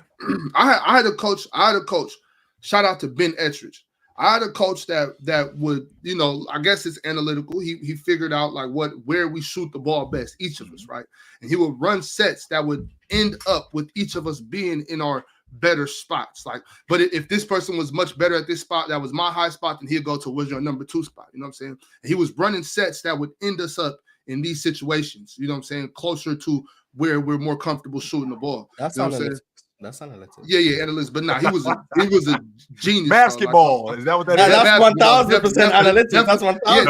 Yeah, definitely basketball. But that was like my first experience with that type of coaching style. Usually I'm used to coaches, like I said, where I had a coach too, like me and Ron had a coach where he was like, why are you still going in there trying to go up against 6'10" dudes, pull up for that mid-range, like save your body, pull up and hit that. And he played in the league, you know what I'm saying? So I'm like, okay, he gotta know something, you know what I mean? So that was my first experience with that. And it's like, okay, so if you can think like that, how can you not find something for Jerry Vanderbilt? Like he gotta play. He's your best defender by far. He has to play. You got to figure out something, coach. Yeah. Oh, my bad. Yeah, I I think it comes down the game now, and this is why I used to be of the belief that this was like when I first got on the show. I was of the belief that who helps me win the most is the better player, right? It's NBA terms. Whoever's more impactful to my chances of success is the better player. But then the more like I watch and the more I understood analytics and stuff, like the more impactful, like I don't think the NBA is full of just the 450 best players in the NBA. I mean, in the world.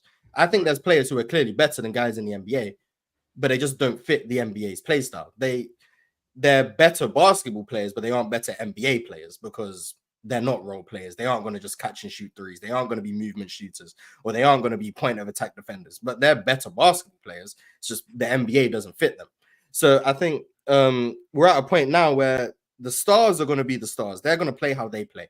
All the stars play differently. Jokic plays different to Luka, who plays different to Shea, who plays different to Kevin Durant, who plays different to LeBron, who plays different to Steph. The stars play differently. They have unique play styles. The role players for them, they also like the different role players and different teams play differently. But for the most part, it's can you space the floor? Can you not give up a lot on defense? Can you fill lanes in transition? Can you make extra reads in terms of connected passing? Can you attack closeouts? That's like the ideal role player. That's what we want you to do. If you don't fit those molds, you're probably not going to be in the NBA, but you're probably more talented than guys who can do those roles. It's just your talents aren't needed by the NBA unless you're being used as a star.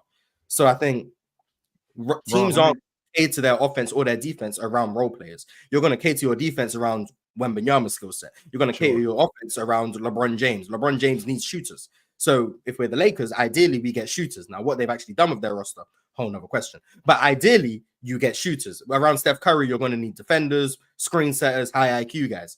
If you don't fit those roles, you might be a really good basketball player, but you don't fit what we need for our superstar. So the role players is just how do you fit around our stars?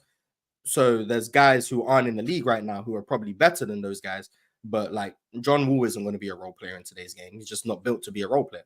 DeMarcus Cousins isn't going to be a role player. He's too bad defensively as a big to where we need you for 18 minutes a game. We're not going to give you post-ups. We're in a modern NBA, so we just don't need DeMarcus Cousins. But guys who just rim running bigs, who run and dunk and set screens and roll, you're more valuable, but you're not better than DeMarcus Cousins. But you just make more sense in the NBA. So I think that's like the biggest thing that's changed for me in recent times about how I evaluate players. I think better NBA player versus better basketball player, they don't go hand in hand for me, unless you're like the superstar. Ron, how many times have you told me that just because you play in the NBA does not mean you can play in the EuroLeague, and just because you play in the EuroLeague does not mean you can play in the NBA, because the game is different, and that doesn't necessarily mean that you're not awesome as a basketball player. It's just a different style of play. Yeah, I mean, there's some EuroLeague games that come on right after the panel that I'm gonna watch today. Some EuroLeague games that come on tomorrow that I'm gonna watch. Like them dudes over there, they playing basketball. They can hoop. Yep. I think Mike James said something about this like 2-3 days ago. The same thing I just said, pretty much. But yeah, he did. So Mike James on the NBA, he said this. He said the NBA is nice, and this is quote unquote. He said the NBA is nice. It's not really made for people like me. It's more made for 6-7 people who jump and just play defense and sit in the corner. Pretty much. Yeah. Like Mike James isn't going to be a role player, but a team isn't going to give him the keys to the offense. So Mike James, how tall is Mike James? Like 6'1", 6'2"? Maybe 5'11". Mike James isn't going to be given the opportunity to be Mike James. So then why would you want Mike James instead of, and I don't think this guy's good, but why would you want Mike James instead of Pat Connaughton, who's an athlete, 6'4", 6'5", theoretically plays defense, knocks down open threes, theoretically. Like, even though I think everyone up here would agree, Mike James is better at basketball than Pat Connaughton, right? Yeah. We all agree? Yeah. Yeah. But Pat Connaughton just has more of a space in the league. So, yeah, I get what he's saying. But Mike James could have stuck in the league. I think Mike James thinks like reasonable, because I'm the type, like, if you there's a lot of guys that are like on the bench, 8th, 9th guys on the NBA, where it's like, man, if I was you, I'd go play overseas. You know what I'm saying? Just be a star over there. I think Mike James could for sure stick in the league. He would be a great 6th, 7th man to come be a spark guy, backup 2, backup 1 guard. I think he would be definitely be great at that role. Yeah, I'm not saying he was a bad NBA player, nice. but I'm saying for Mike James to be Mike James, he'd need the keys, which is what he has overseas. He has right. Whereas in the NBA, he'd fill a role. He'd be, someone said Trey Mann. He'd be Trey Mann. Like Trey Mann is cool, but why would I be Trey Mann? I feel you, Mars. Yeah, I feel what you're saying. I think that's definitely a fact. Like he wouldn't be able to play exactly like this, and I think some people value that more than being in the NBA on the bench or whatever. And I agree with that. He'd probably making more money overseas than he would as a 9th man. Probably so. I don't know. I have no idea what he's making, but yeah. Some of y'all are gonna hate this, but Mike James is more closer to like just his play style and the way he likes to play.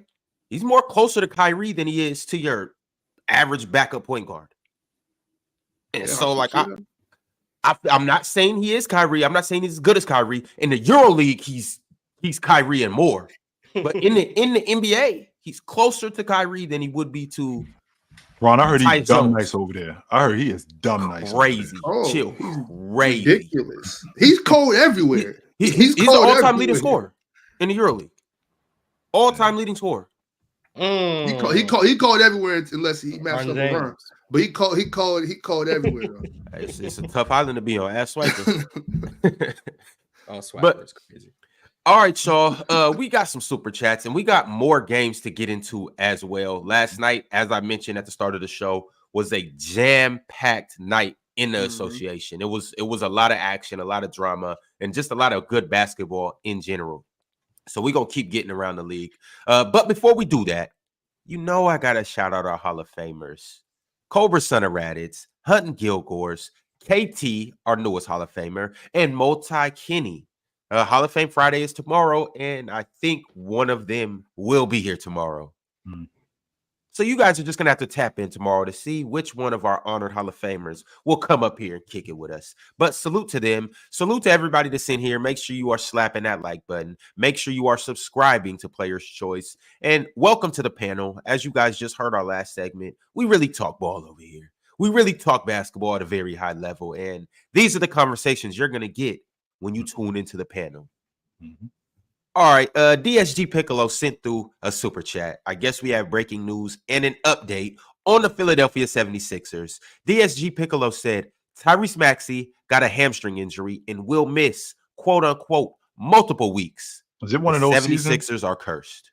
Are we dealing with one of those seasons in Philly, like what happened last year with Memphis? Like Philly might not make the playoffs. Is that Joel's back next week. Is he? And PG's back Yeah. already. They'll be all right. The Sixers. They're definitely going to win some games to get to. Are it. they? Okay. I said it in jest in the little Telegram group chat. All this start to the season has done is confirmed to me that Joel Embiid is the MVP. That's all this has done to me. Like Joel Embiid is gonna come back next week. Philly gonna start winning games, and he's gonna be my MVP after one game. Like, I'm sorry, like this team is just incompetent without Joel Embiid. Joel Embiid's gonna come back. That doesn't make Tyrese it an Maxey. MVP, Morris. What's more valuable than that? What? Wait. Hold on, Morris. Hold on. Okay, now if he comes back and they go on like a 12-2, 12-3 run, okay, I got you. I get what you're saying. I see what you're saying. That's what's going to happen. All right. Well, if that happens, And Tyrese Maxey won't be there. Joel Embiid is gonna come back. Philly gonna all of a sudden look competent. They're gonna start winning games. They're gonna climb to like the 7 or 8 seed. They're gonna end up being like 9 and 7 or something. Well, wait, Joel Embiid don't come back till they're 1 and 8.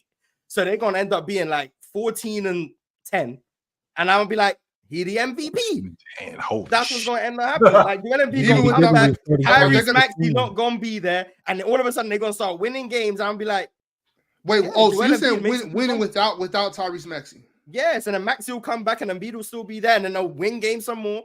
Like, they win when Joel Embiid's there, they lose when Joel Embiid's not there. That's been the story of his career. That's the league how MVP. it works. That's the like league MVP. Joel Embiid sounds MVP-ish to me. There has been one season in Joel Embiid's career where the Sixers have had an above 0.5 net rating without him. One season. Every other season is they've either lost without him or they've had a plus 2019, 2020, the bubble year. That's the only year where they've had a plus 0.5 net rating. And that's also the year that Joel Embiid has said is the worst year of his career. But his rookie year, they were actually winning the minutes with him, plus 3. That was the Sixers team that just came off 10 wins. They ended up winning, I think, 20-something games that year. They were winning the minutes with him, plus 3. They lost by 9.29 points without him. The next year, plus 11 with him, minus 0.4 without him. They made the playoffs that year. The next year, 2019, plus 10 with him. This is the Jimmy Butler year. Plus 10, minus 6 without him. 2020, plus 3 with him, plus 1.8 without him. The only year where they were actually competent without him. 2021, plus 14 with him, minus 2.5 without him. 2022, plus 7 with him, minus 2.5 without him. 2023, plus 7.7 with him, plus 0.2 without him. So barely treading water.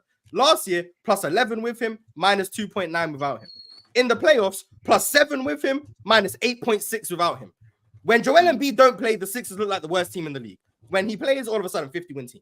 Every time. Yeah, but Mars, the people want to know, is he going to get out the second round? If he's healthy. Yeah, if he's healthy. I told you this yesterday, Mars. There's a reason why Philly is at the bottom of the league in field goal percentage. They're at the bottom of the league in three-point percentage. They're at the bottom of the league in points. They're at the bottom of the league in defensive rebounding. They're at the bottom of the league in defense. The reason why is because their best player, who everything, not some things or most things, everything they do is predicated on him, is off the floor. When he's on the floor, that changes. When he's on the floor, they're much better. When he's out, that doesn't work. When you have a guy that you're relying on that much, you are going to fall off a cliff, which would explain why last year, Joel Embiid, before he got hurt, was the consensus league MVP. They were the number 3 seed. When Joel Embiid goes out, they are a 747 with 2 engines on fire. They stink. Going in the ocean. They were hanging on for dear life. Yes. Someone just said Yes. awesome regular season play. I just told you. Now without remember, him in Ox, the playoffs, they're 747 got 4 -8. inches. You can still fly with 2 of them. You can still get They to barely flying. They crash landing. What are we talking about? They not the flying. we can still They get there where won we and trying to go. done. And can we mention like Paul George hasn't really looked like all that spectacular? I mean, do you How many know games what you play, Ron? One, Played two. two, Played two. Play two. two. Bro, Okay. Rob I mean, looking at Paul George like, the I'm first good. game he folded. Like he Folded. he And we missed didn't talk nothing about Yeah, it. he missed the game. But y'all tying love shot. Paul George. Who's God. we? He missed the game tying shot. They asked him about it after the game. Hey man, I thought we was down 1. I didn't even know we was down 2. He didn't say that. He didn't say that. He said that. He said Yes, that. he did. He said First that. game back. Man, I thought we was down 1. If I knew we were down 2, I would have gone for the 3 and the win. Shut up. Bro. Oh, Yo, my sometimes you just Yes, Ox. some things just better left unsaid, bro. Just don't say anything. Are you not? Have you no shame? Is what Meanwhile, J.R. Smith was a meme, right? J.R. That's Smith what was I a meme. was saying. That was a little different. That was his very Hell serious no, it game. wasn't. That's- No. Yeah, it was. No, This no, a regular, no, this no, a regular That's on season the biggest game stage on too, chill. Yeah, I don't right. care. Like, that's on the Shit, biggest that was stage. Grammys. I have self-awareness when I'm on the floor. Where the Facts. hell are you at when Facts. you don't know what we're doing? At Whether least it's JR NBA Smith, finals at least they or got it's it to January. overtime. At Where least they got are it to you? overtime. Till this is November in a Tuesday. Oh, You know what I'm saying? It was a Right. Tuesday. This is Whether day it's- one whether of it's the the You know, Tuesday, NBA at Finals. least- LeBron has At least they 51. didn't lose. Well, they went to overtime, but at least like they didn't lose in regulation because of that decision. Paul George was down 2, thinking he was down 1, took a mid-range jumper and missed. At least J.R. Smith, they were tied. Like they went to overtime and lost, but at least they were tied. Paul George you just got it. gave up their chance of winning. Now we don't got to talk about it, but J.R. lightweight clears Paul George for real. Lightweight. Hold on. Are you talking about Denver JR or New York JR? I'm talking about J.R. I'm talking about J.R. You know, I'm talking about You said Denver JR? hell no. I'm talking about ill-advised step back J.R. He lightweight clears Paul George. I'm just saying. I'm not co-signing what Ox is saying. All I'm saying is JR was fun to watch. I'm JR was fun to watch. Hey, I'm gonna put Ron, that down and just step back. That's it. That's what it sounded to me like. Ron, you ain't getting in the fight, but you ain't breaking it up neither. Nah. That's We what gonna that watch. sound Hey, like right chill. We there. gonna watch this fight and enjoy it. That's what it sounded like to me. I ain't getting in it, but I ain't breaking it up neither. I want to see this fight. All right, y'all. Ezekiel became a YouTube member today, and then he sent through a members chat. He's been here for 8 months. Ezekiel, why ain't you ever sent through a super chat? Why we gotta wait 8 months? But after 8 months, he sent through one. He said, "Where can I watch the playback vids? Russ looks way better starting. I feel it's better since he doesn't have to adjust to the pace, but he can set it himself." Get the ball to Russ and turn him loose. That's That's it. a good point. Yeah, that's a good point about Russ controlling the pace of the game instead of having to adjust to it. That's why you should trade Jamal Murray, man. I'm trying to tell you, but I guess. I don't like the idea. He can get the game and speed it up. Yeah, he tries that and turns it over like 3 times. Like every time he comes in the game, he tries to up the tempo and he just turns it over. But at least if he sets it from You the know why? start, Because then everyone's he's like, we're on the same page. he's the Tasmanian devil. At best, he's Crash Bandicoot. All right, like I'm saying, he just out there just like, bro, relax. Crash Bandicoot is a living legend. He's a hero. Where I'm from, Crash Bandicoot needs a statue outside of his stadium. Crash Bandicoot is a legend. I said he's a legend. I said that earlier. He's a living legend. The Tasmanian Devil is a legend too. I love both. I love all 3 of these guys. Crash Bandicoot, Tasmanian Devil, and Russell Westbrook. I love all 3 of them. They're in the same tier to me. No need to say you love Russell Westbrook. We know you don't. We know you don't. We know that's All a right, fact. bro, all right. No, we know you don't. You can say okay. You can say I respect what Russ was. Like you can say that. Like maybe I'll believe you. You do not love Russ Westbrook. No, you don't. Just like I don't love Luka. I respect what Luka does. I don't love Luka game. No, I don't.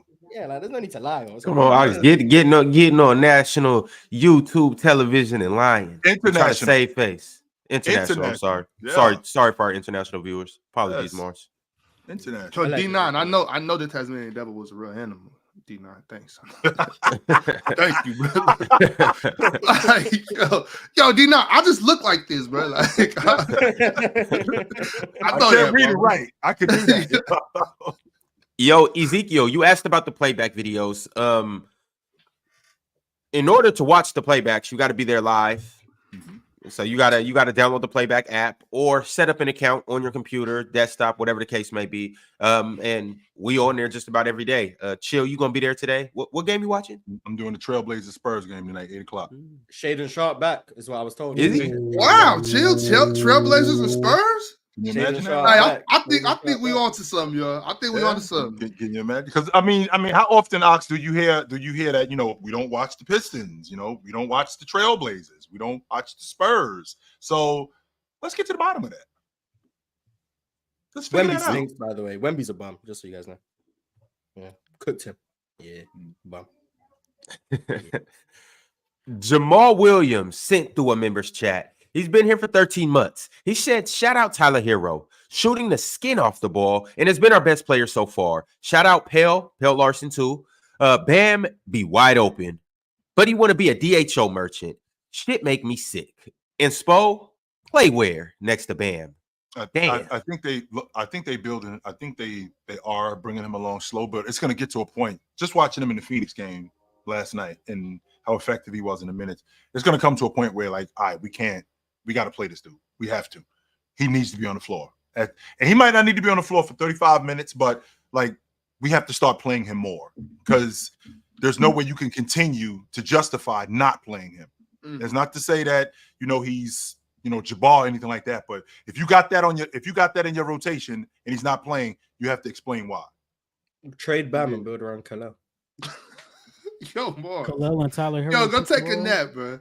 Bam shooting like 38% from the field. I can't say trade him. Yeah, no, Mars. You need to Snickers or something, Mars. You're not yourself right now. Bro. Bam averaging 15 points on 14 shots, and I can't say trade him. Like, come on. That's a valid time to say trade someone. Can I get out of this? Damn, Mars, you the dude that we have one fight and we breaking up? That's it? Dang. Yeah, what we fighting for? Yeah. What the hell? I mean, that is valid. It depends on what the fight's I'm about. about to have to fight and then not break up. Okay, first of all, Yo, that's part of first of all, Mars, that's part of being great in a relationship. When you fight, you're able to see how you deal with adversity. If the minute I say something that you don't like, now we fighting and then you gone, what the hell? I need adversity for. I'm meant to have a peaceful life, and you bringing adversity. So you're meant to make all your shots in the game, right? You're meant to not miss them. You're not meant to turn the basketball over at any point. So when I do turn the basketball over, ideally, right, and ideally you're meant to have a peaceful life, but that's not realistic because we are going to disagree on things. Peaceful, chill. My life is very peaceful. And with that being said, Moss, a player like Bam Adebayo, who, if I let him get out of this slump, he'll get out of it because that's what it is right now. I don't expect him to be 26, 27 a game, no. But I'm not just going to give up on him. I can't just go, all right, let's trade Bam. And then he ends up in, I don't know, Toronto some damn where, and he's much better, and now I got to eat crow. No. I ain't giving you my girl because we just had a fight. Hell no, I ain't doing it. If Thomas Bryant was doing what Bam was doing right now, what would you say? If Thomas Bryant was doing what Bam was doing right now, if he was in Bam role, that's a bad example, Mars. Yeah, Mars, that's a bad example. What? So if Thomas Bryant does this, get Thomas Bryant off the floor. Thomas Bryant is not the same level of. He's not the same caliber of player. So Bam is. He doesn't have the same job. So why am I playing like him? Because I suck right now. That's why. If I recruited you to be Taylor Swift, and I get Ox, get my team. Here's the difference, though, Mars. Wait, what? Hey, I can sing a little bit. You recruited me to be Taylor Swift, and I was for a while, but now all of a sudden, and now you not get off my team. So I'm out. This is what I'm talking about. You have one fight. The moment you stop being Queen Tay-Tay, get off my team. Queen Tay-Tay. Okay, why are you so surprised? Queen Tay-Tay. Wow. You know what? Mars is Queen a Tay-Tay. carrying Swiftie, so let's not act like I know he's a Swiftie. I just never heard the Queen Tay-Tay before. Yes, Mars is a carrying Swiftie. It is not new. About? Like, I ain't mad at it. I'm not mad at it either. At first, I was gonna push back on it, but you know, hey, No, Queen Boston's Tay Tay is very Queen Tay respected. Tay. Let me put some respect on the This Queen's man name. playing like Greg Oster tag with opportunity, and apparently I'm bad for saying trade him. Like, what are we doing? Well, today we've got down to the bottom of a couple things. Trade Jamal Murray Cook. and trade Bam Adebayo. Cook. Oh, Wemby's a bum too. Don't leave that out. Oh, but he been Nurkic is an He MVP. been about. Oh, Nurkic for MVP. Nurkic Yeah, is And- the MVP. Russell Westbrook needs to start. Facts, Mr. H. Trade- That's why we trade. That's why we trading Jamal Murray for that Oh yeah, reason. that's right. there. It kind of goes Yeah. all hand in hand. Yeah, Yeah, that's why you we know, trade Mars, Jamal. actually, like, I can't sing a little bit. Don't be surprised if you ever see me opening up for Queen Tay Tay. I got vocals, man. Okay. Void Century sent through a super chat. He said, "Keep kicking Bam while he down. We don't need your fake faith. Chill. We gon' get in your ass, Mars, for this agenda you trying to push. We shall see at the end of the season." Fake faith. Get the hell out of here. If That's that was the case, not confidential. I just want to put that. That's if not that was the case, then I'd be out. Yeah, I'm out on Bam. I'm good, but I'm not. I'm still here. I'm still here. I'm sitting. I'm in the car outside at rehab, waiting to pick him up. I'm still here. Wait to pick him up. I'm still here. I ain't going nowhere. Void Century. I think the term is get on your ass and not in, but I don't know. Yeah. Maybe we're saying the wrong terms in the part of can't town handle this that I stay in. That's where we live now, Ox. This is where we live. No, chill. I just can't handle it. Like, yo, this 3 hours, it'd be hilarious, bro. Like, Nah, hey, yo, earlier I the chat love was people I've never even met. crazy. The chat is crazy. That's why we the best show on the internet. Chat That's is why. funny That's as why we hell. are the best show on the internet. This is the best basketball show on the internet. I said it. Yo, Morris, get out the chat, bro. Please. What? What is wrong? Move with on, you? move on, move on. What are we talking about? Move on. Morris, you are bugging today. Void down. He Century. doubled I down. He doubled down. was gonna move on, but it looks Come like on, Void bro. Century Come got on. more to say. He said, Okay. Void Century. I see you, chill. Void Century said, "Nah, we getting in Mars' ass." Okay, move I on. mean, move you on. asked nicely. I mean, See, Ron, come on, bro. Brian for Hey, dinner, Ron, you know I would what have I'm said saying? that. Brian It for would have been. That's what I'm talking about, Ron. I would have capital P, capital A, capital U, capital S, capital E, exclamation point. I'm If I gonna get would've some said fresh that. air, bro. I'll be right back. I'm gonna get some Hey, fresh Ron, hey, Ox, you see what I'm talking about? I would have said that. I'm old. I'm out of touch. Pause. Meanwhile, Mars, you know, if you ask nicely, we can have a discussion about it. But that's not a pause, I suppose. All right, what meal is it? What meal is it? Like, what meal will get you there? I don't know. It depends on the vibe. Like, so many things go I'm into a it. chicken parm kind of guy. A lot of things go into it. Like, I can't just. It can't just be every time. This is what it is. Like, different days.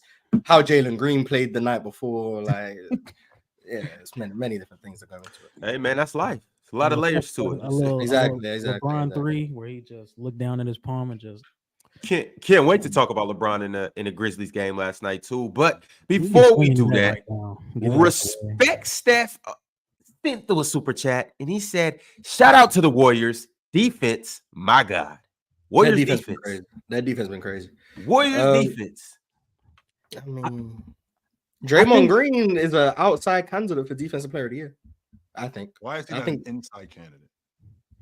No, because you a hater. But like he'd be in my top 3. I think right now he'd be in my top 3. His defense just isn't Evan as Mobley in chat probably. Yeah, it's not as sexy and appealing as what Chet and Evans doing. Yes, it is.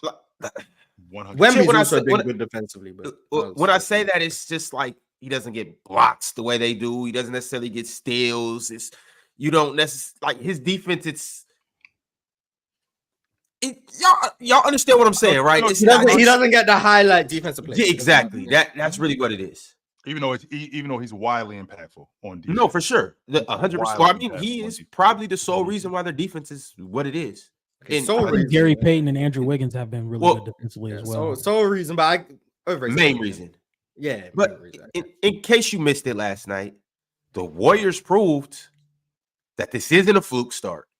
that they are a serious team this year, and it was in large part due to Steph Curry and the Warriors defense, but they beat the big bad Boston Celtics, defending champions, 118-112. The Warriors improved to 7-1, and the Boston Celtics fall to 7-2. Steph Curry had 27 points, 9 assists, 7 rebounds, 4 steals. And the Warriors just as a team got it done. Andrew Wiggins came with 16. Buddy Hield off the bench came with 16. Kevon Looney came in with 10 rebounds. Jonathan Kuminga, Kyle Anderson, they both had double-digit scoring games, and quite frankly, they were just too much for the Boston Celtics. Now, the Celtics didn't have Jaylen Brown, but they did have Jason Tatum. He had 32 points. Derek White was Derek White. He had 26 points, and yeah, ultimately, the Warriors were just a better team. Fellas, talk to me about this game. I think a few things they did defensively was really key. I think they were very active with their hands to the point where if they weren't getting turnovers, they were forcing them to take late shot clock attempts to where, like, if they're disrupting the play enough, now when they get the ball back, there's like, oh, there's 4 or 5 seconds left on the shot clock. Now we have to heave up a tough shot. I think they played very well in transition.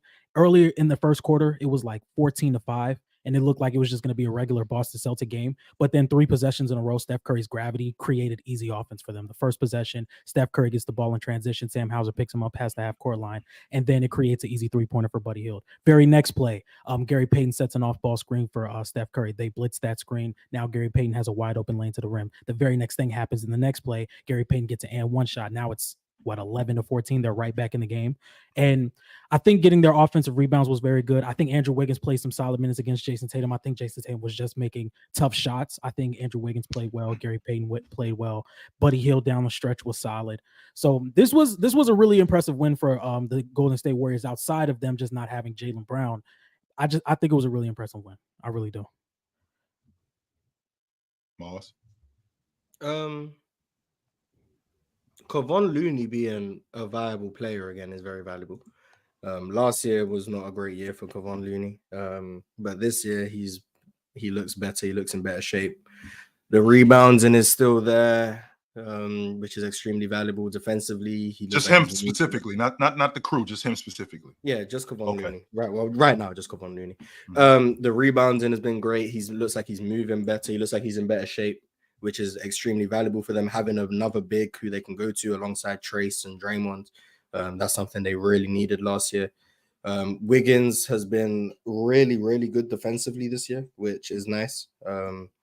He blew a wide open layup, but whatever. Yeah, I saw that. That was crazy. We'll ignore that because should have been a dunk. Yeah, but he tried to get up and he just didn't have it. Like he tried to get up for a dunk and he just couldn't. He couldn't get up to the rim. He just blew a tire, it seems. But he's been really good defensively. The more and more I'm watching the Warriors and the more and more I'm watching Mr. Buddy Hield, I feel like he's just in a different mind frame right now. Like it's possible that Buddy Hield just going to shoot the hell out the ball the whole year, which is really nice. And that's that Klay Thompson replacement. Steph is having like the lowest burden put on him in like 12 years, which is great. That no one's playing above 28 minutes a game. Like Podziemski's leading them in minutes per game, which is crazy. No, like it's not crazy. When you play 13 guys, that's how that works. But keep having 13 viable guys is crazy. Yeah. Chill. We might have overreacted the other week when Kerr said about this being his deepest team, and I was like, come on, stop lying. But then like he believes it. He means it. He's keep going, Mark. Yes, they have 13 viable guys. Well, maybe like because DeAnthony Melton's been hurt, so like maybe they really have 12, but like 12, 13 viable guys, which is extremely, extremely impressive. No one's playing too many minutes. They're extremely efficient. They're getting threes up. Their defense has been immaculate. Like I said, every time the Warriors have success, it's when their defense is great. So if their defense can hold up, they're still going to have Steph Curry, who's damn near the most dangerous player every time he steps on the court.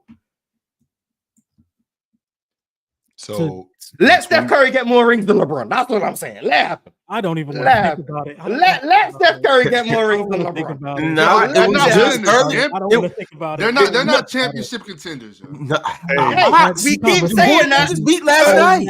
If they're not championship contenders and Steph still gets more rings than LeBron, That's what I'm saying. Those conversations are going to be so nasty. 2015, they win the NBA championship, number 1 in the league in defense. 2016, they're in the NBA championship, 2nd in the league in defense. 2017, they're right outside the top 10 in the league. I'm sorry, they're 3rd in the league in defense that year, I believe, in 2017. They were either right outside the top 10 or they were in the top 5. They were 11th. 2018, right. they were 2018, so they were in the top 3. Yeah, they were in the top 3. 2022, best defense in the league. My calling card, the reason why a lot of these teams falter is because their calling card doesn't always translate. If you got a long ball shooting team, like sometimes you're going to go into a slump. When you're going into a slump, what else do you have to rely on? Golden State Warriors, when they go into a slump, they rely a lot on their defense. I think they took advantage last night of their athletes. I think they took advantage of Andrew Wiggins picking up 3/4 court with Jason Tatum. I think they took advantage of blitzing Jason Tatum a lot in the pick and roll and making him get off the ball. It was almost like he was surprised to see that blitz, which would explain why he turned the ball over as many times as he did. I also think they took advantage of Boston being the switch-heavy team that they are, which would explain why Kata was switched on to Steph Curry, which I do not want. I do not want Kata switched on to Steph Curry. But because the Boston Celtics have so many interchangeable guys, they're a switch-heavy team. And I think Steve Kerr did a great job in taking advantage of that by getting Steph Curry on to Kata, by getting guys like Al Horford onto Steph Curry, off the strength that we know we can take advantage of those matchups. Then on top of that, having guys irritants like Gary Payton, not just on the defensive end, but getting layups, getting dunks, and stuff like that to add to the game. So when you have that, and on top of them playing defense, I didn't have the Golden State Warriors making the playoffs this year. And I want to have this conversation. I want to have this conversation with Golden State again in another 2 months around January when we get to the dog days of the season. But what I'm looking at right now, when I see Buddy Hield coming off screens, Buddy Hield is actually looking at the basket. And he's looking at the basket like this is going in every time I shoot it. He just looks more comfortable as time goes on. I may have to revisit that take about them not making the playoffs. Oklahoma, Buddy Hill. That's all I'm saying. All I'm saying with this Golden State crew is I want to have this conversation again in January about them. That's fair, Chill. And you have to see it to believe it, obviously. Yeah. But I mean, I was telling y'all, I like the roster that they have together. I like what they did in the offseason. I thought that slow-mo pickup was very underrated. Obviously, Buddy. I thought that and he hasn't really played too much yet, but the DeAnthony Melton, and then I just, I thought Andrew Wiggins was go get a little better. Mm-hmm. And so I'm like, now we have it. Now I didn't expect Draymond to do what he's doing. Didn't expect that. But hey, triple single. You didn't expect a triple single. Well, I'm talking about the defense. Oh, you didn't expect Draymond to be a good defender. He's still a top 10 defender in the league. See, Draymond's getting older too. Like Draymond, how long can you continue to anchor a defense like this? Here's the thing, though, Ron. I think the exact thing that you just got finished talking about with the sexy hit, with the sexy highlights, like blocks and stuff like that. Draymond, you're not going to get that from him anymore. What you are going to get is Draymond cutting off angles. You are going to get Draymond shooting gaps. You are going to get Draymond taking charges. You are going to get Draymond anchoring the defense in that way, which actually amps up the rest of those dudes, like Andrew Wiggins, like Gary Payton, right? Like Kuminga, who actually looks real viable on defense. So Draymond Green is still one of the better defenders in the game. Even though he might be a little long in the tooth, he's still one of the better defenders in the game. If you look at it, the Warriors are top 3 in offensive rebounds, and I think they're number 1 in total rebounds. Total 3-pointers, they're shooting 41 a game, and then they're making about 39% of them. That's top 4 in the league in both. So they're creating extra possessions, they're playing great defense, and they're knocking down their threes. If they could continue this all season, why can't they be a top 5? You said first in offensive rebounds? First in offensive rebound. Wait, third in offensive rebounds. First in rebounding. Yeah, third. Okay, that's measured. That's the Nuggets and 0.8 behind huge. the Rockets. Mm-hmm. Yeah, that's 14 extra. Yeah, look at us, man. Yeah. He's back. He's back. Hey, you know what? It's crazy. First of all, I'm disappointed in Jason Tatum for not beating the Warriors. But secondly, this is why I'm even more disappointed in Jason Tatum. Because isn't it funny how Steve Kerr couldn't find no minutes for him this summer? But all of a sudden, he could 5 minutes for everybody on the roster. Everybody. Everybody. Huh? Everybody. Moses Moody was good Lindy too. Waters the third. Here, you get 15 minutes a game. Which is kind of ironic, considering who he played for. JT. Right. Which is ironic considering who he played for. He played for Phil Jackson. Phil Jackson routinely played 10, 11 guys. Routinely, he did that when they was winning them championships. Maybe Jason Tatum just wasn't good enough to get the minutes. Like, have you come to that conclusion? No, we're not coming Like, to that clearly conclusion. He did go pretty deep in the rotation though. Like, He did play about 12. There was only 2 11, guys 12 he didn't guys. give minutes to: Tyrese Halliburton and Jason Tatum. And we've seen how Tyrese Halliburton's looked this season. So maybe he just didn't give minutes to the 2 worst players. Meanwhile, Jason Maybe he Tatum's just didn't playing give at it an to the 2 MVP worst level. players. Are we serious Did right Steve now? Kerr mess up my goal? I Is don't that know. what we Maybe he doing? just didn't give minutes to the 2 worst players. Like, maybe Only that's all pro on the team, by the way.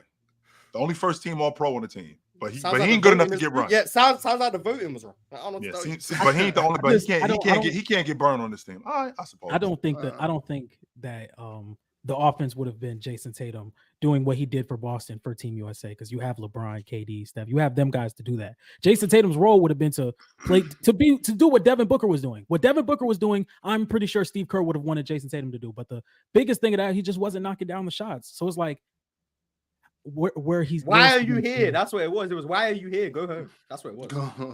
That's what it was. But That's why Drew Holiday was getting those, because he was defending, he was making shots, he was cutting to the basket. Jason Tatum was, at least I'm looking at it the way I'm looking at it.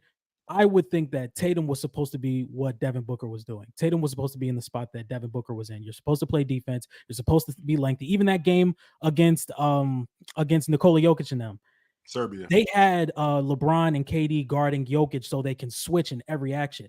Jason Tatum's perfect for that, but he's not making the shots. He's not making his shots. So it's like, you have the keys to be a great defender for this game, but if you're not knocking down shots, how valuable are you in these stretches? Because in the end of the day, we are down. So it's like, the offense isn't going to be Jason Tatum create. The offense is going to be Jason Tatum knock down this corner 3. Jason Tatum cut to the basket. But Jason John, Tatum switch on this. Okay, I can appreciate that logic. No run though. I can't get no burn. I get that. I can't get get no that. burn. You gotta earn your minutes. You gotta earn Now, your I minutes. can't. I ain't saying that in the gold medal game. I got to play 20, 25 minutes. I can't get no burn. You Zero. gotta- I'm gonna you sit gotta over here earn your with my minutes. legs You gotta earn crossed, them. and I'm gonna watch you dudes all night long. That's what I can't get no run. You gotta earn your minutes, man. You gotta be worthy of those minutes. You weren't worthy. What the hell? Did y'all also catch the matchup of 2 future point guards in the league? What, Cade and LaMelo? Mm-hmm. Caden LaMelo. In that game Scottie Pippen Jr. versus ended Bronny. really exciting. It had an exciting end to it. Shout out to Grant Williams trying to make a game winner. Shout out to him. Yeah, shout out to him. Shout out to him. And that was a good game. I think that's a good matchup. You got to guard Cade like you guard Luka.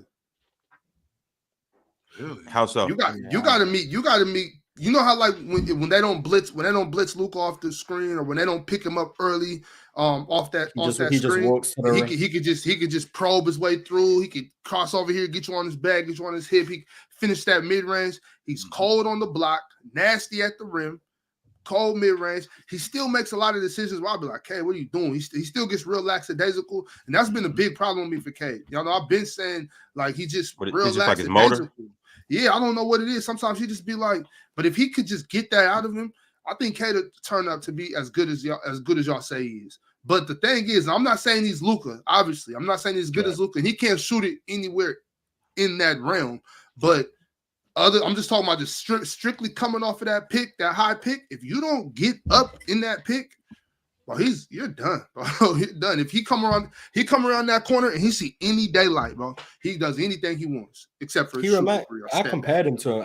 I said he was an American Luka, like his rookie year. That's what my comparison for him has been for like a while. And I don't know when he decided to become Kareem, but he taking hook shots this year. So like, I don't know when he just decided to do that. But that's cool. But yeah, Cade is really good. The issue I have with Cade is, like, I know it's weird because I'm comparing him to Luka, but like the lack of explosiveness around the basket is just like, that's why I think he struggles as much as he does. Like, he's just not very good at the rim. So he's really good mid-range jump shooter, really good at floaters and now hook shots. Have you seen him dunk on anybody, Mars? Yeah, he dunked on. Who did he? He came and dunked on Booker. Or it was He it was on the someone. Suns. He came through and dunked on somebody. But you give him a runway, like he can generate momentum and he can get up, but in traffic or like when he's probing into around the rim, like he's such a ground finisher that like he's shooting 46% on layups. Like that's not good. 46% on layups is bad. Like that's the issue I have with especially Cade. for somebody 6'8". Especially for somebody 6'8". That's been the consistent problem of Cade in his career. He just hasn't been. Last year 48% on layups. The year before that, he only played 12 games, but we'll see what he shot on layups. 47%. His rookie year, he was 54%, but he once again wasn't there the whole year. But like he's never been good around the rim, so he relies on mid-range jumpers, he relies on touch, and like that's just gonna overall make his efficiency questionable, especially when he's not a great three-point shooter. So that's my concerns with Cade. But like in terms of poise and pace and being able to actually get to the rim, and like the decision making is inconsistent, but you can see he sees the floor well. It's just sometimes the consistency is an issue, and defensively sometimes the motor's inconsistent. So like you can see the makings of a really, really good player, but then you see all the drawbacks, and it's like, what's the ceiling of this type of guy? I don't know, but I don't know if I'll play him at the PG. Yeah, I've heard that a lot, and I have too. I've been sticking with he's the three. point guard, but like he might just be a point forward. That might. I think I'll put him down. Maybe not just sit him on the block or nothing like that, but I don't think I. And obviously, if he gets the ball like off a board, or if he's closest to the outlet, then obviously you keep it and you run it. You know what I'm saying? But I think I'll take him off the ball a little more.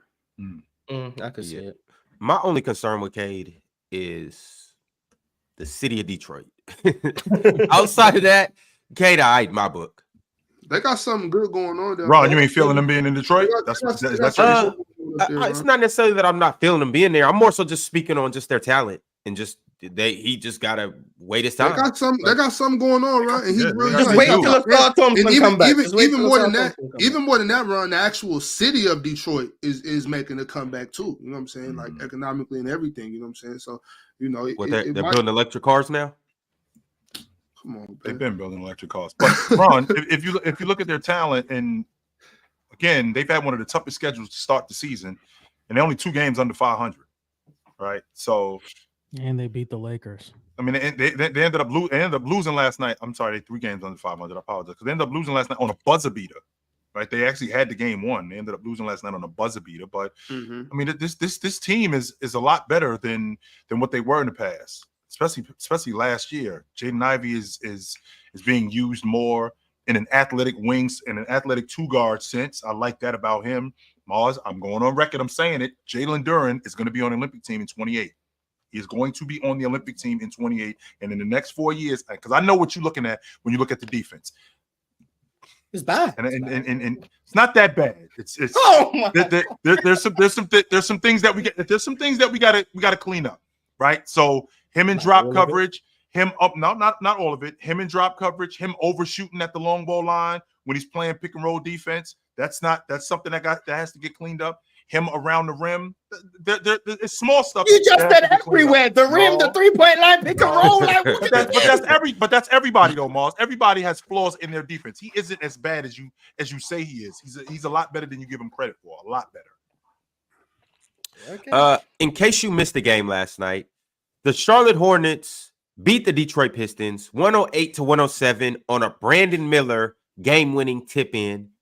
And Cade Cunningham had a good game last night. He had 20. Well, he had a triple-double: 20 points, 10 rebounds, 10 assists. Back-to-back triple-doubles.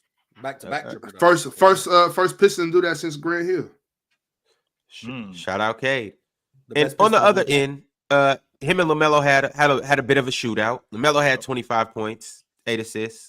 Couple steals, 6 rebounds. So it was good to see those 2 young point guards. Me and Ox watched that game on playback last night. And we got a super chat earlier alluding to where can you watch playback or where can you watch these games? All you got to do is download the app, join the Players Choice Room, and you can watch the game with the guys that we select to be up there on that day.